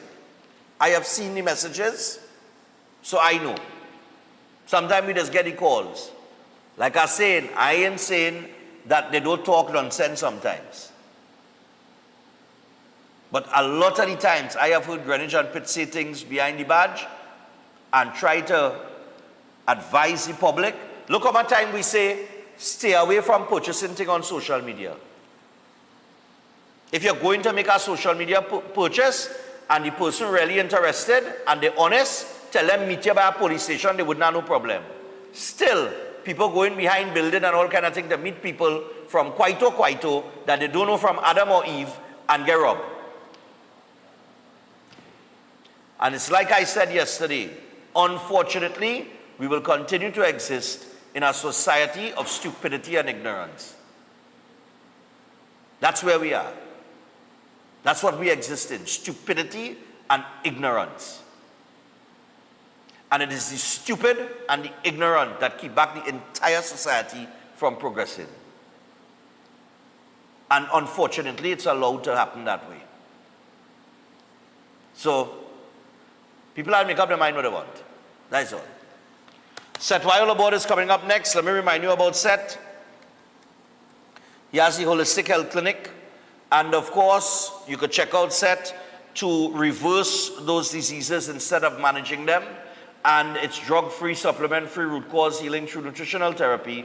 Call or WhatsApp 279-3935 or 761-1952. Book an appointment today and rebuild your health from the inside out naturally. Stay tuned. Set us up next. Show them that you know where to work it. Work that body that you got. Work it hard till it drop. Show them that you're hotter than hot because you're hot, y'all. Santa-approved savings is on at Passad's The Food King. Stock up on Catelli tomato ketchup, 750 ml, 3 packs for 20. Fresh Harvest peas and carrots, 425 grams, 4 tins for 20. Country Pride all-purpose flour, 2 kilograms, 2 packs, $24.99. Sour cream cleaner, 1125 grams, 2 bottles, $24.99. Cotton air paper towel, extra large, 220 shade, 2 rolls, $24.99. Snuggle bathroom tissue, per bale, $65. Enjoy halal bone goat, 4 pounds, $99. Flemish non-alcoholic wine, 750 ml, 2 bottles, $39.99. Great Foods picnic ham, boneless, average 5.5 pounds, $99. Pork leg, 5 pounds, $99. Guandi marshmallow, 300 grams, 2 packs, $25. Holland Park butter cookies, 340 grams, $18.99. Sale ends December 25th or while stocks last. This Christmas, we're giving you 5 times the joy. Shop for your chance to win 1 of 5 brand new Toyota Tasers. Plus, enter to win 5 Whirlpool stoves, 5 twin top washers, 5 microwaves, and so much more.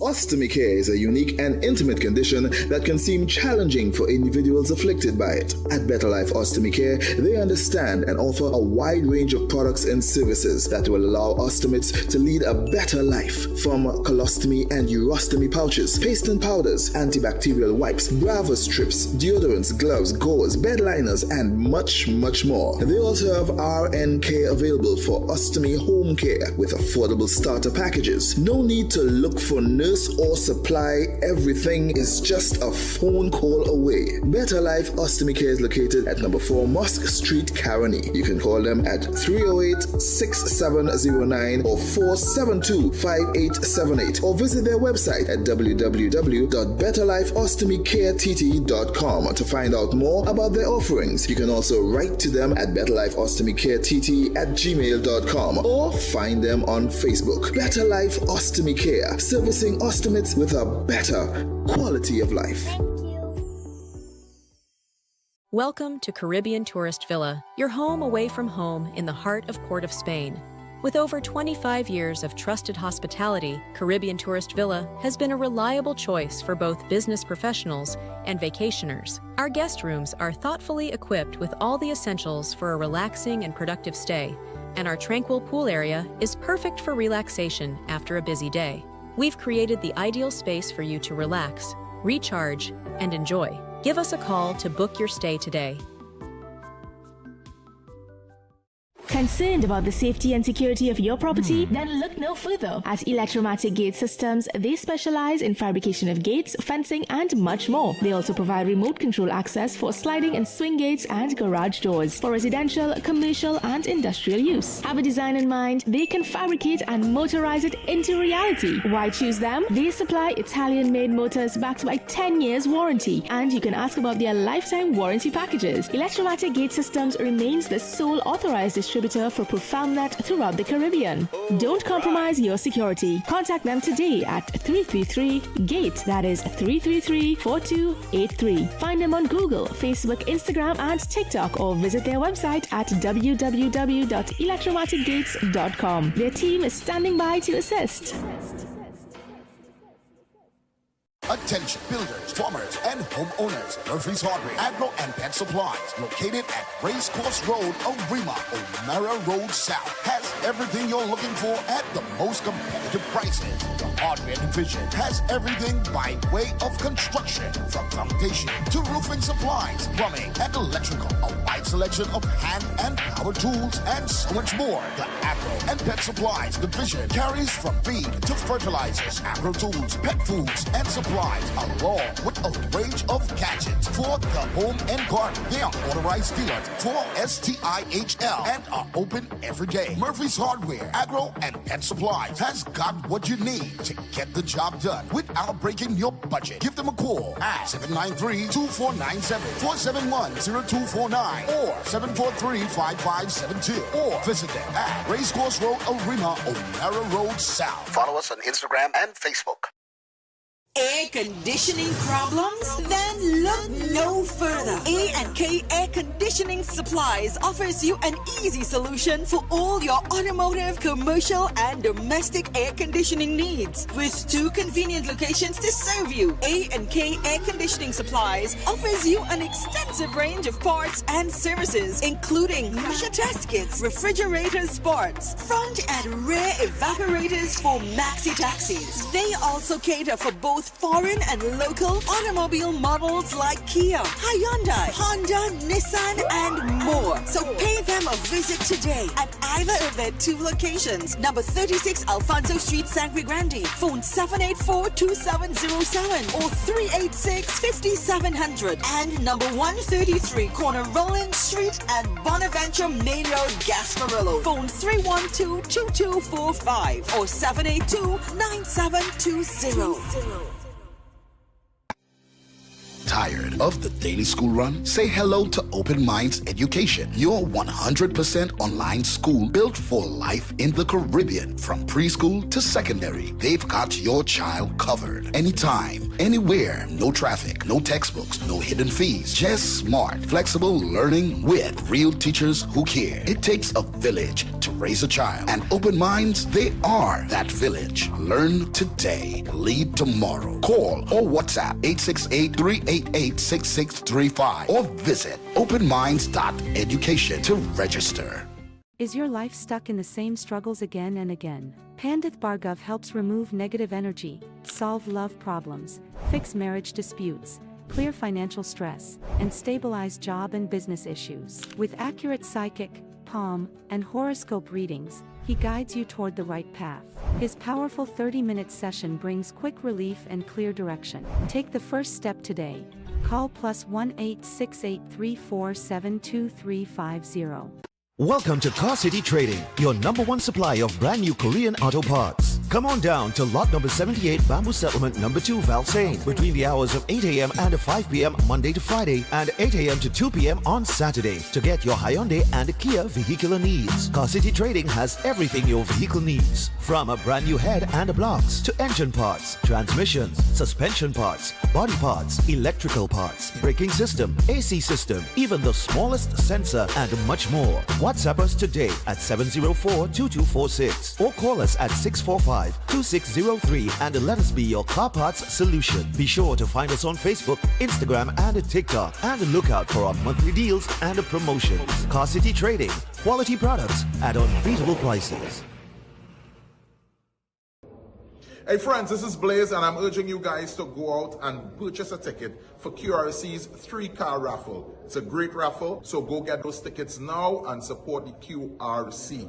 Come on, give them the support. By public demand, the draw date for the 3-car raffle presented on behalf of Queens Royal College is now extended to Saturday, January 24, 2026. Merry Christmas! First prize is a luxurious, fully loaded Royal Ride Ford Ranger. New draw date, Saturday, January 24. Tickets only $100. All tickets already purchased remain valid, and additional tickets at $100 are still available at True Value, Reliable Appliances, Christina Shoe Store, Kenny Sports, Unique Bookstore, Extra Foods, JTA Supermarkets, Police Credit Union, ABC Home Center, The Trinity Shop, PRW Enterprises, Sharon Bookstores, Starlight Drugs, Ishmael Khan and Sons, Shamir Spas, Modern Electrical, Bagat's Drugs, Steven Sons Fashions, also Crosby St. James, Athletes by the Park, Cincinnati Drugs Sangre Grande, Bellini Drugs San Fernando, IslandEtickets.com. The deadline for ticket purchase is Monday, 19th January. Get your tickets now. For more info, call the college at 622-1671 or the hotline at 491-1802. Can't wait for the pushing.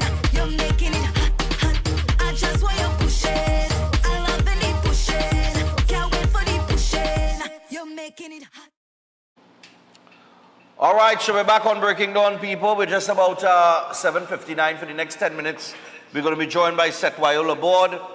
And Seth is going to tackle the true cost of free healthcare.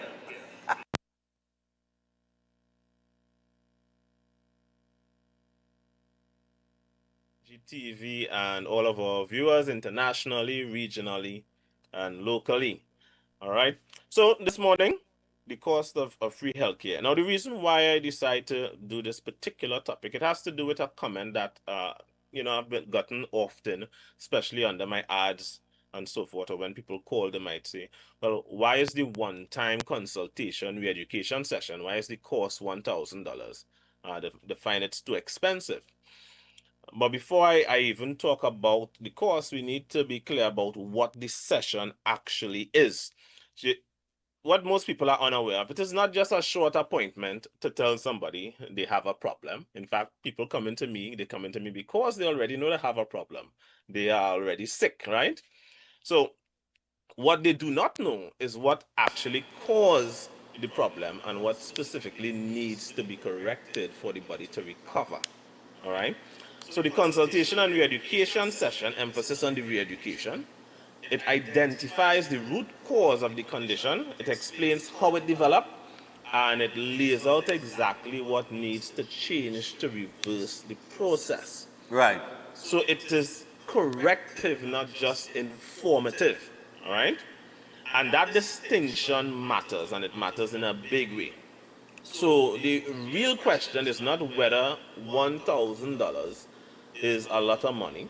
The real question is, a lot compared to what, right? A lot of people really question how much they're spending every month on medication, right? They really question the repeated doctor visit, the lab tests, the referrals, the lifelong disease management. In fact, I could give you an example. A guy did a consultation with me, and he said he was diagnosed with a condition, and the doctor told him that he needs to do a test for this condition. The test cost $14,000. He did the test, paid the $14,000, and was told what he already knew, which was he had a particular diagnosis from previously. So he's wondering, what did he actually pay for? Right. I've had somebody else, they were advised to do a test. They were already diagnosed with a condition, advised to do a test. The test cost $24,000, Stefan. They did the test, they took the result of that test and went to another doctor with that result. And the doctor said, I can't use that result. You have to do another test. Right? Look how much money is being paid and spent. But people pay those things. Many of them do without hesitation. But when it comes to my one-time re-education session, consultation, that identifies the cause of the problem, people are hesitant for that, right? I had somebody come to me, right, a mother and son, all adults, both adults, son is a big person, and they did a consultation only, right? The issue the individual had, and I've had individuals who suffered with things like gout and eczema, skin issues, and just from the consultation alone, they made certain changes to their diet. No supplements, no drug, nothing. And this is a condition that the individual was suffering with for years. And just from that one consultation and re-education session, they applied what they have learned from it, and their condition is now gone. Right? Gone. One consultation and re-education session, right? Okay. And that's because, I identified the biological drivers of their condition and outlined what needed to be removed, and it was corrected, right? Right. So they applied the knowledge that they learned from it, and their life have been changed. People have had conditions that they have been told that would last for their life, right? Conditions that, if you check how much money they would have been spending on medications, it would have been money they would have been spending over decades.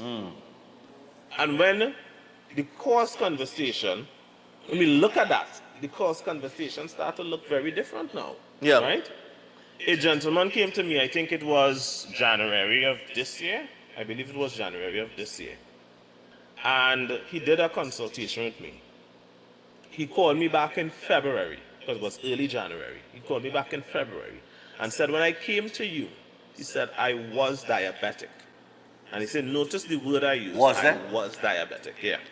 He said, because I am no longer diabetic, he had no use for the medication but since he came to me, because he made the dietary changes, and his blood sugar level is always on point, right? He said it doesn't cross 100, right? Okay. And that's from one consultation and re-education session. And it's not because drugs were used to suppress his numbers, but it was because the biological drivers were identified and removed through targeted dietary and lifestyle correction.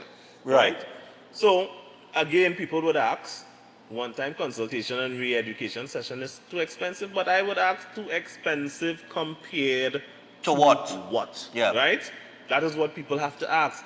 I've had people come to me after they have spent hundreds of thousands of dollars. Yeah, there are certain things, right? certain treatments will cost you tens of thousands, hundreds of thousands. Sometimes I remember there was a good friend of mine was staying in well, I ain't gonna call the name of the place. It's one of those private hospitals. When they get the bill, it was over $200,000. Yeah. You understand what I'm saying? Mm-hmm. Yep. And in Pressure. many cases, that amount of money has been spent and there was no resolution to their problem. Yeah, they still have the problem and they leave. Yeah, it's true. Exactly. It's true. Exactly. Yeah. I know someone spent over $300,000 on a procedure, and then 8 years later, the same problem came back again. And we You have know also, why? we've always said, you've always said, surgery is the last option. So if you go and your doctor, one of the first, one of the first things they advise is well, you know, you need to, the surgery. That is something wrong there, because there are options before surgery. Surgery is the last stop.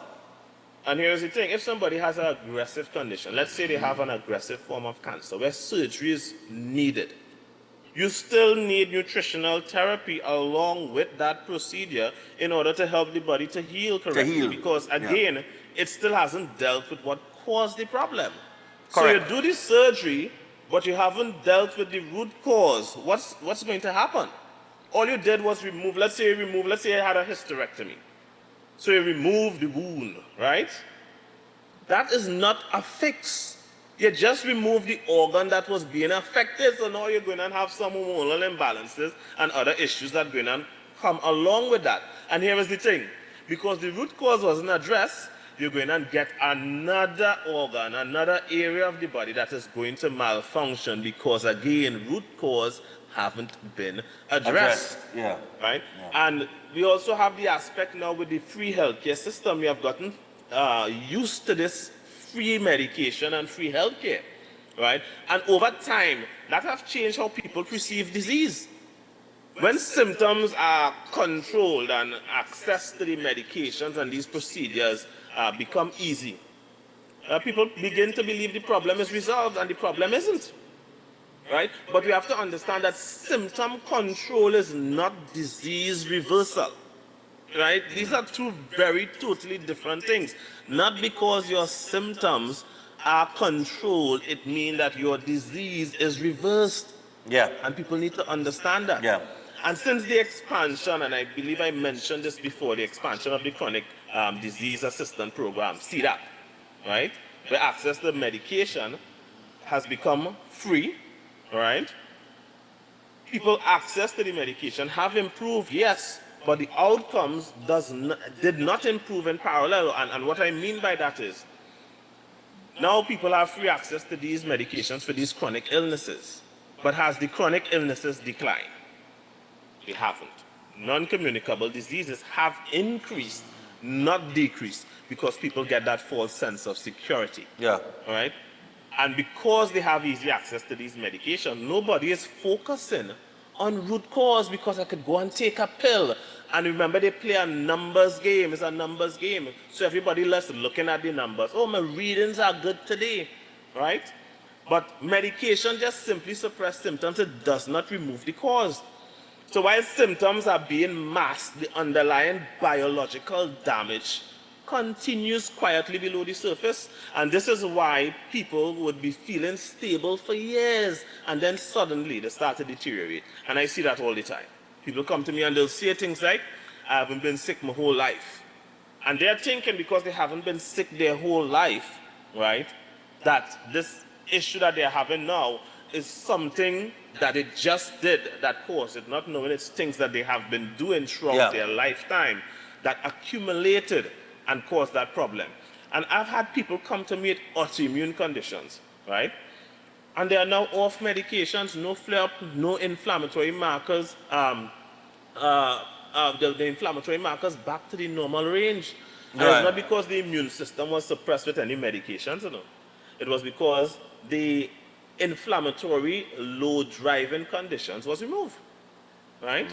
I've had women come to me with conditions like PCOS, endometriosis, adenomyosis, thyroid dysfunctions, and the pain resolved, menstrual cycles regulated back to normal, and in some cases, Stefan, the conditions reduced to the point that it's no longer detectable, right? But I also want to be very clear about something. I am not saying that one conversation can fix everything automatically. Right. Because, as we all know, biology is individual and healing is a process. But what the consultation and re-education session does is give people the correct framework, the correct targets, and the correct actions needed for the body to get back to where it needs to be and for the body to regulate itself. Right? And this is also why I wrote my book, You Are Not Sick, You Are Malnourished. Right. Because reality is, one conversation, even a deep one, which is what my consultations and re-education session is, right? It cannot undo decades of misinformation. And the book is part of the re-education. It allows people to revisit the principles, understand the mechanisms, and at their own pace. And it reinforces what they learned in the consultation. Yeah, man. Right? Because remember, a consultation, you can't just rewind in your brain what went on in the conversation just like that, unless somebody have good photographic memory. Right? So for some people, understanding the information is enough to make the changes on their own. But for others, applying that information consistently take guidance. And this is where my nutritional therapy program comes in. And that program is one where I coach the person's diet, right? So they can properly apply what they learn in the consultation and re-education session. And I normally encourage people to try to do that program for a minimum of 3 months, right? Right. And it's not to create dependency, but it is to build competence, right? So by the end of that period, most people would reach a point where they understand their body well enough to manage the diet, right? And to manage it efficiently and effectively enough for the rest of their lives. So it takes away that dependency or long-term dependency on me. Right. So my goal is not long-term dependency, but it is long-term independence from disease. And that's what people need to get on and understand. Okay. So my course, when you think about it, and even for the people that have done a consultation and have had their health issues resolved, they're not going and tell you that they find it $1,000 is too much, right? Because these are conditions they would have been battling with and spending tens of thousands and even hundreds of thousands of dollars over years. In fact, many of them will tell you that it is too cheap, right? I've had people after my consultations told me, boy, you're charging way too low for this information. Yeah. And I said, yes, I know that. I understand that. But people aren't used to stuff like that. People aren't used to one-time stuff. A one-time consultation, one-time re-education session. They're not used to that. They're used to, I go by a particular clinic, whether it's naturopath, herbal, whether it's in the mainstream healthcare system, and they know it's supposed to have repeated visits, repeated visits, repeated visits. That's what people have been accustomed to. That's what they have been programmed into. Most people don't understand that healing is a process. It is not a product. There is no product. Let me repeat this. There is no product on the market that can heal you. Healing is always a process. Not a product.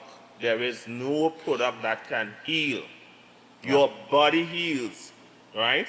And it takes a process to heal, right? I'm not saying a product can't assist, but do not mistake that assistance, that symptom suppression for healing. And that is what people are mistaken, right? Or I had a really good conversation with a doctor the other day, a surgeon, young surgeon. Right. And he is telling me, he's like, but in the conversation, he's like, the things you're saying here is actually quite on point. It is very much on point. And he said, maybe you should try to see if you could get to work with doctors to see. But that's a difficult thing. Because Not difficult thing. Yeah.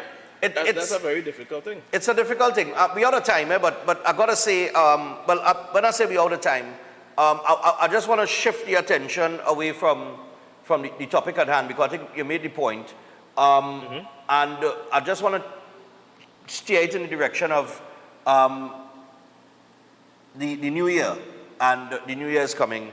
And this is the last episode for 2025, and you will be back in March. You and Dr. Watson. Well, Dr. Watson will be back in March as well. So first off, of course, I want to wish you all the best for the new year. That's one. Secondly, we are what, 3 years? This is the third year? Or the fourth No, year? it's actually, this is about 4.5 years. 4.5 Going years. into the fifth year. Right. So we Yeah, have... going into the fifth year, because we started in 2021. Right, 2021. I was trying to remember it's 21 or 22. I remember, and I just want to tell people this, I remember when we first spoke, it was on the pandemic. Yeah. And I did a lot of reading and research on that, and we were kind of on the same page as to what was going on. We offended a lot of people over the last 4.5 years. We offended a few people well, but we turned out to be correct in what we were in our position, right? So we read the play, we read the playbook, right, correctly. And I remember asking you, I said, Seth, you sure you could come up with enough topics? You sure you have enough content? And you say, yeah, man, I have real content. And be 4.5 years down the road, and that's a lot of content and a lot of conversations, man. And Correct. You know, people got to understand this, As you talk about your consultation, I don't think you have to justify the price of your consultation, because let me tell you something, it's like me trying to justify the price of my ticket for one of my events. You understand what I'm saying? And then when people come to the event, they realize, but Stefan, I owe you money, because, you know, they get more than their money's worth, right? Yeah. And this is the thing. You can't put a price, I mentioned it earlier on in the program. What is the price that we'll put on life? Preserving life. What is the price tag on that? There is none, right? Because we only here once, right? So when you go through the normal medical system and you get your advice from the medical persons there, and we're not discrediting them and their work. I don't think we ever intended to, but there are certain things that we have to challenge, because there is a different way to do the same thing, right? Or to treat with the same thing. There is a different way to treat with these certain diseases, right? In fact, I can tell you something from conversations I've had with doctors. The same way the reality is, one, they don't have the resources to school everyone or to be behind everyone. Right. With regards to lifestyle change, because even in their schooling, they are taught about lifestyle changes. Lifestyle changes, yeah. That's supposed to be first and foremost, nutrition and lifestyle changes. Yeah. But as many of them have told me, people don't want to hear that. So they just say it's easier to just prescribe a pill, right? Which is just a symptom suppression, right? That just suppresses symptoms. But I think so it's easier to do that. I think what we've done here over the last 4.5 years, for people who have contacted you and gotten onto you and I've gone through your program, is that, you know, those persons will know the success that they have had, right? We've never gone through the trouble of forcing people into doing testimonials or asking them for much testimonials and things like that. Yeah. But I do know that you have, I mean, you wouldn't be doing this so long unless you have, you know, I don't want to I don't want to say patience. I don't want to refer to your clientele as patients, but we'll say clients, right? Because you know, nutrition is what you deal with. You don't deal with the supplements and all those things, right? Correct. But they will know the progress that they have made, the changes that they have adopted in their life, the way that they are feeling today, and things like that. And we know that there are a lot of people who suffering from different things, right? And you might be afraid to make the step in a different direction, right? But we're here for 4.5 years telling you there is an alternative. You understand what I'm saying? Correct. If you have gone down this road and you have not progressed and you're just spinning top in mud, going around in circles, there is an option. Okay? And I have even had clients that came to me, and when they come to me, based on the advanced stage of their health, I've even let some of them know, well, in order for my program to work, you still need to do a particular healthcare procedure from the healthcare system because of how advanced their disease or illness is. It need. So my program can work with, it can actually work along with any other healthcare program. Any other healthcare program. Right? And because remember, this is nutritional therapy. Nutritional therapy is needed regardless of what you're sick with. Right. Right? Regardless of what you're sick with, nutritional therapy is needed.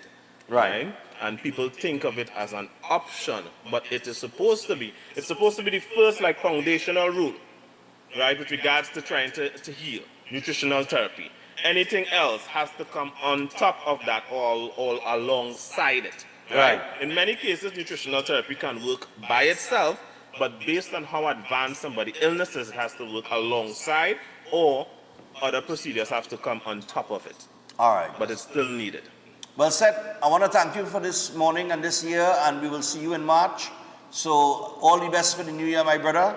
And you never know, I might come, I feel I might come and get a consultation because this is the, no, I mean 4.5 years you do this and I never really activate. I tried it for like a few weeks and it was working.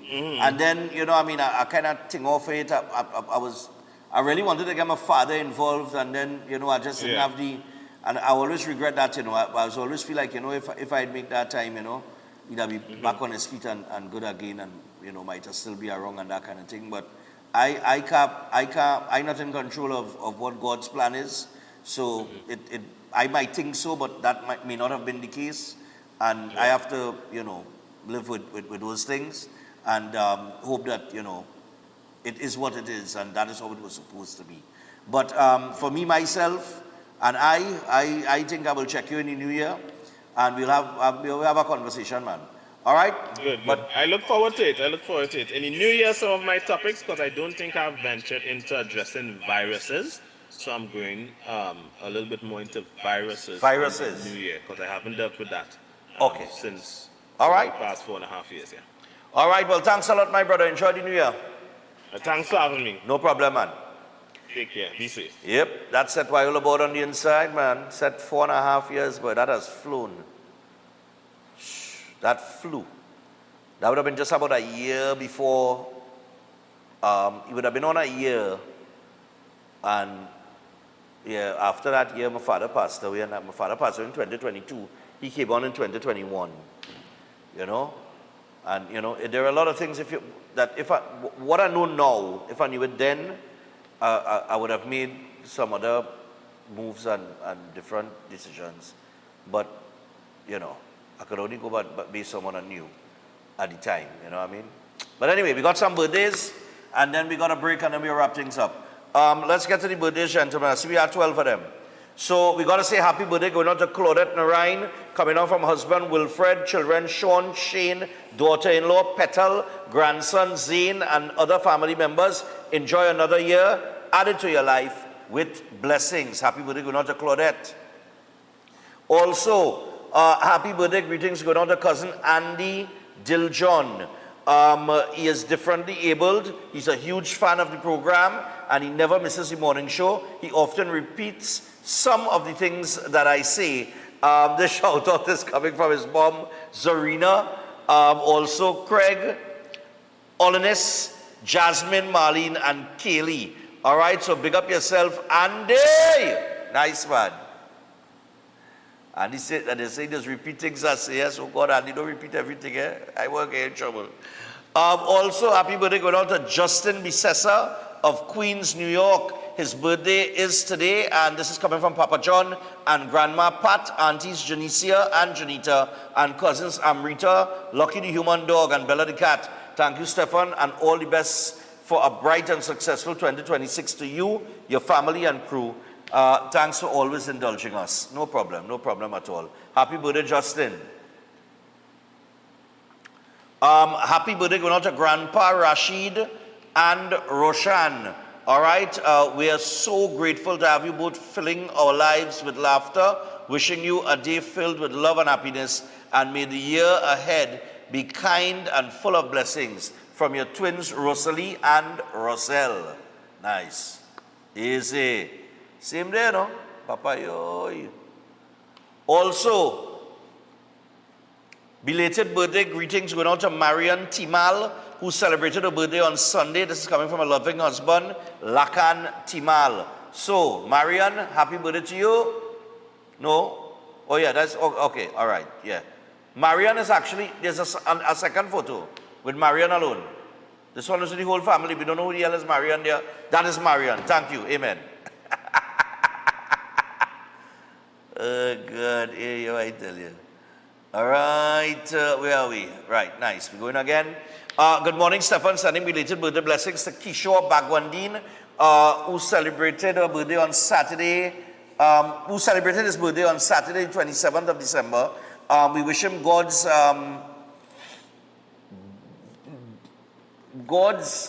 what? All right. God's blessings, and he is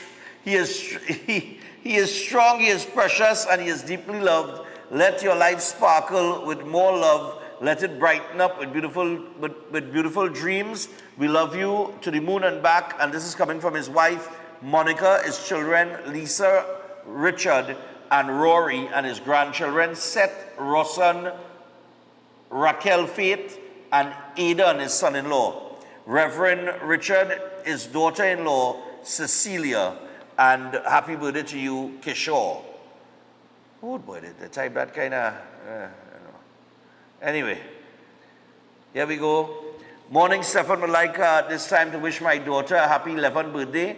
Wishing her all God's blessings coming from her mom, Salisha Ali, dad, Besham Rambajan, brothers, Jaden and Leon, and her favorite grands, Kamini and Bobby Harnarin.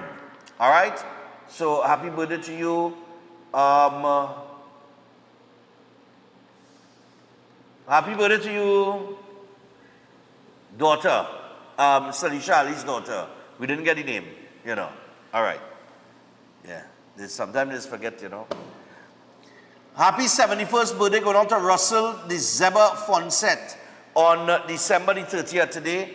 And birthday greetings are coming from his wife Jenny, his daughter Tanya, and his best cousin and all of his other relatives. So happy birthday going on to Russell the Zeba Fonset. Nice man. Also, happy 9th birthday to Anika Roberts. She celebrated it on the 21st of December from her mom Samantha and her dad Brian. And yeah, they love you. So happy 9th birthday, Anika. Also wishing Alim a happy birthday. May Allah bless you with many more happy birthdays. Good health, long life, and success from Auntie Sherry and family. We love you and enjoy your day. Happy birthday going on to Alim. Also, we got to wish Anissa, a happy belated birthday with Allah's continued blessings. Good health, long life, and happiness from Auntie Sherry and the family with love. So that is Anissa, Alim and Anissa celebrating their birthday. All right? One today and one belatedly. And finally, happy birthday going out to Comrade, just now. Oh God. Happy birthday to my comrade and brother. Wishing you all the best on your Earth Day from the entire Campbell family. We didn't get your name, my brother, but happy birthday to you, man. Nice, man. So with that, we take the final break, and when we come back, we wrap up. Show them that you know where to work it. Work that body that you got. Work it hard till it drop. Show them that you're hotter than hot because you're hot, y'all. Attention builders, farmers, and homeowners. Murphy's Hardware, Agro and Pet Supplies, located at Racecourse Road, Arima, O'Mara Road South, has everything you're looking for at the most competitive prices. The hardware division has everything by way of construction, from foundation to roofing supplies, plumbing, and electrical. A wide selection of hand and power tools, and so much more. The Agro and Pet Supplies division carries from feed to fertilizers, agro tools, pet foods, and supplies, along with a range of gadgets for the home and garden. They are authorized dealers for STIHL and are open every day. Murphy's Hardware, Agro, and Pet Supplies has got what you need to get the job done without breaking your budget. Give them a call at 793-2497, 471-0249, or 743-5572, or visit them at Racecourse Road, Arima, O'Mara Road South. Follow us on Instagram and Facebook. Concerned about the safety and security of your property? Then look no further. At Electromatic Gate Systems, they specialize in fabrication of gates, fencing, and much more. They also provide remote control access for sliding and swing gates and garage doors for residential, commercial, and industrial use. Have a design in mind? They can fabricate and motorize it into reality. Why choose them? They supply Italian-made motors backed by 10 years warranty, and you can ask about their lifetime warranty packages. Electromatic Gate Systems remains the sole authorized distributor for ProfoundNet throughout the Caribbean.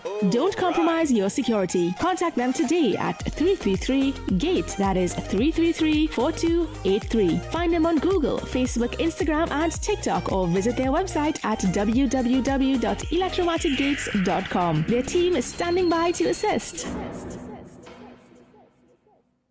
We're back, and we came straight to Royal Castle to pick up some delicious food. We got a queen bucket, a king bucket, some royal wings, a family meal, a few combos, some extra sides, a rotisserie chicken, and a snack box. Oh, and that delicious honey mustard sauce, it's really lashing. Rudolph, do you think we should get some for Mrs. Claus and the elves too? Happy holidays from Royal Castle. It's the mega $20 sale at Passat's The Food King. Get bigger, fatter deals on Rosemont Chicken Vienna sausages. 4 tins, now 20. Sierra Chicken Franks, 3, now 20. Nestle Green Butterfly Milk, 3, now 20. Basler Mac and Cheese, 3 boxes, 20. Swiss Pasta Macaroni and Spaghetti, 4 packs, 20. Syrup Dishwashing Liquid, 2 bottles, $20. Royalty White Vinegar, 1 liter, 5 bottles, 20. Sales Coconut Cream Powder, 5 packs, now 20. Swiss Pasta Cards, 4 packs for 20. Moo Low Fat Evaporated Milk, 4 packs, now 20. Cook's Make Quick Oats, 4 packs, now 20. Matuk's Peanut Butter, 2 bottles, 20. Fresh Harvest Peas and Carrots, 4 tins, now 20. Duncan Hines Cake Mix, just $20. Fresh Harvest Dried Pigeon Peas, 3 tins, now 20. Santa Rosa Chicken Vienna Sausages, 4 tins, $20. That's real value, real savings, real food for the season. Mega $20 deals, valid until January 11 or while stocks last. Quality value, that's our way.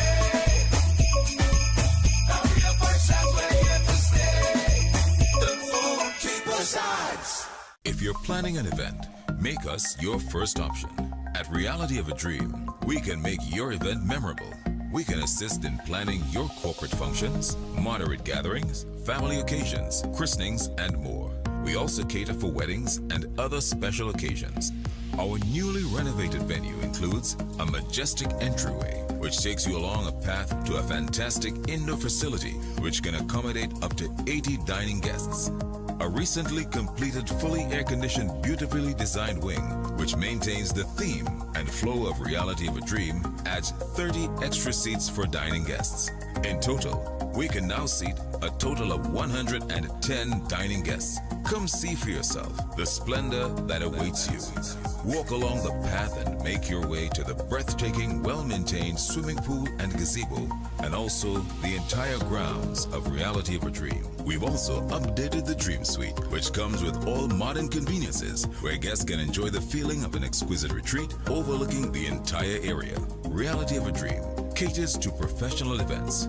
We provide secured parking for guests, so call us at 332-6880 and ask for Harriet, located at number 15 Moses Avenue, San Juan. Reality of a Dream, making dreams come true every day. Can't wait for the pushing. You're making it hot, hot. I just want you pushing.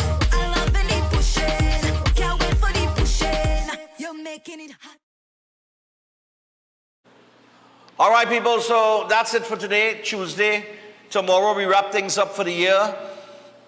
And we're going to have Behind the Badge, and we got Pastor John on as usual on a Wednesday. We'll see what we could get in. But I wonder, boy, Behind the Badge. Oh no, we should go tomorrow, boy. I don't do year in review and thing again, so to me that is wasting time. But huh?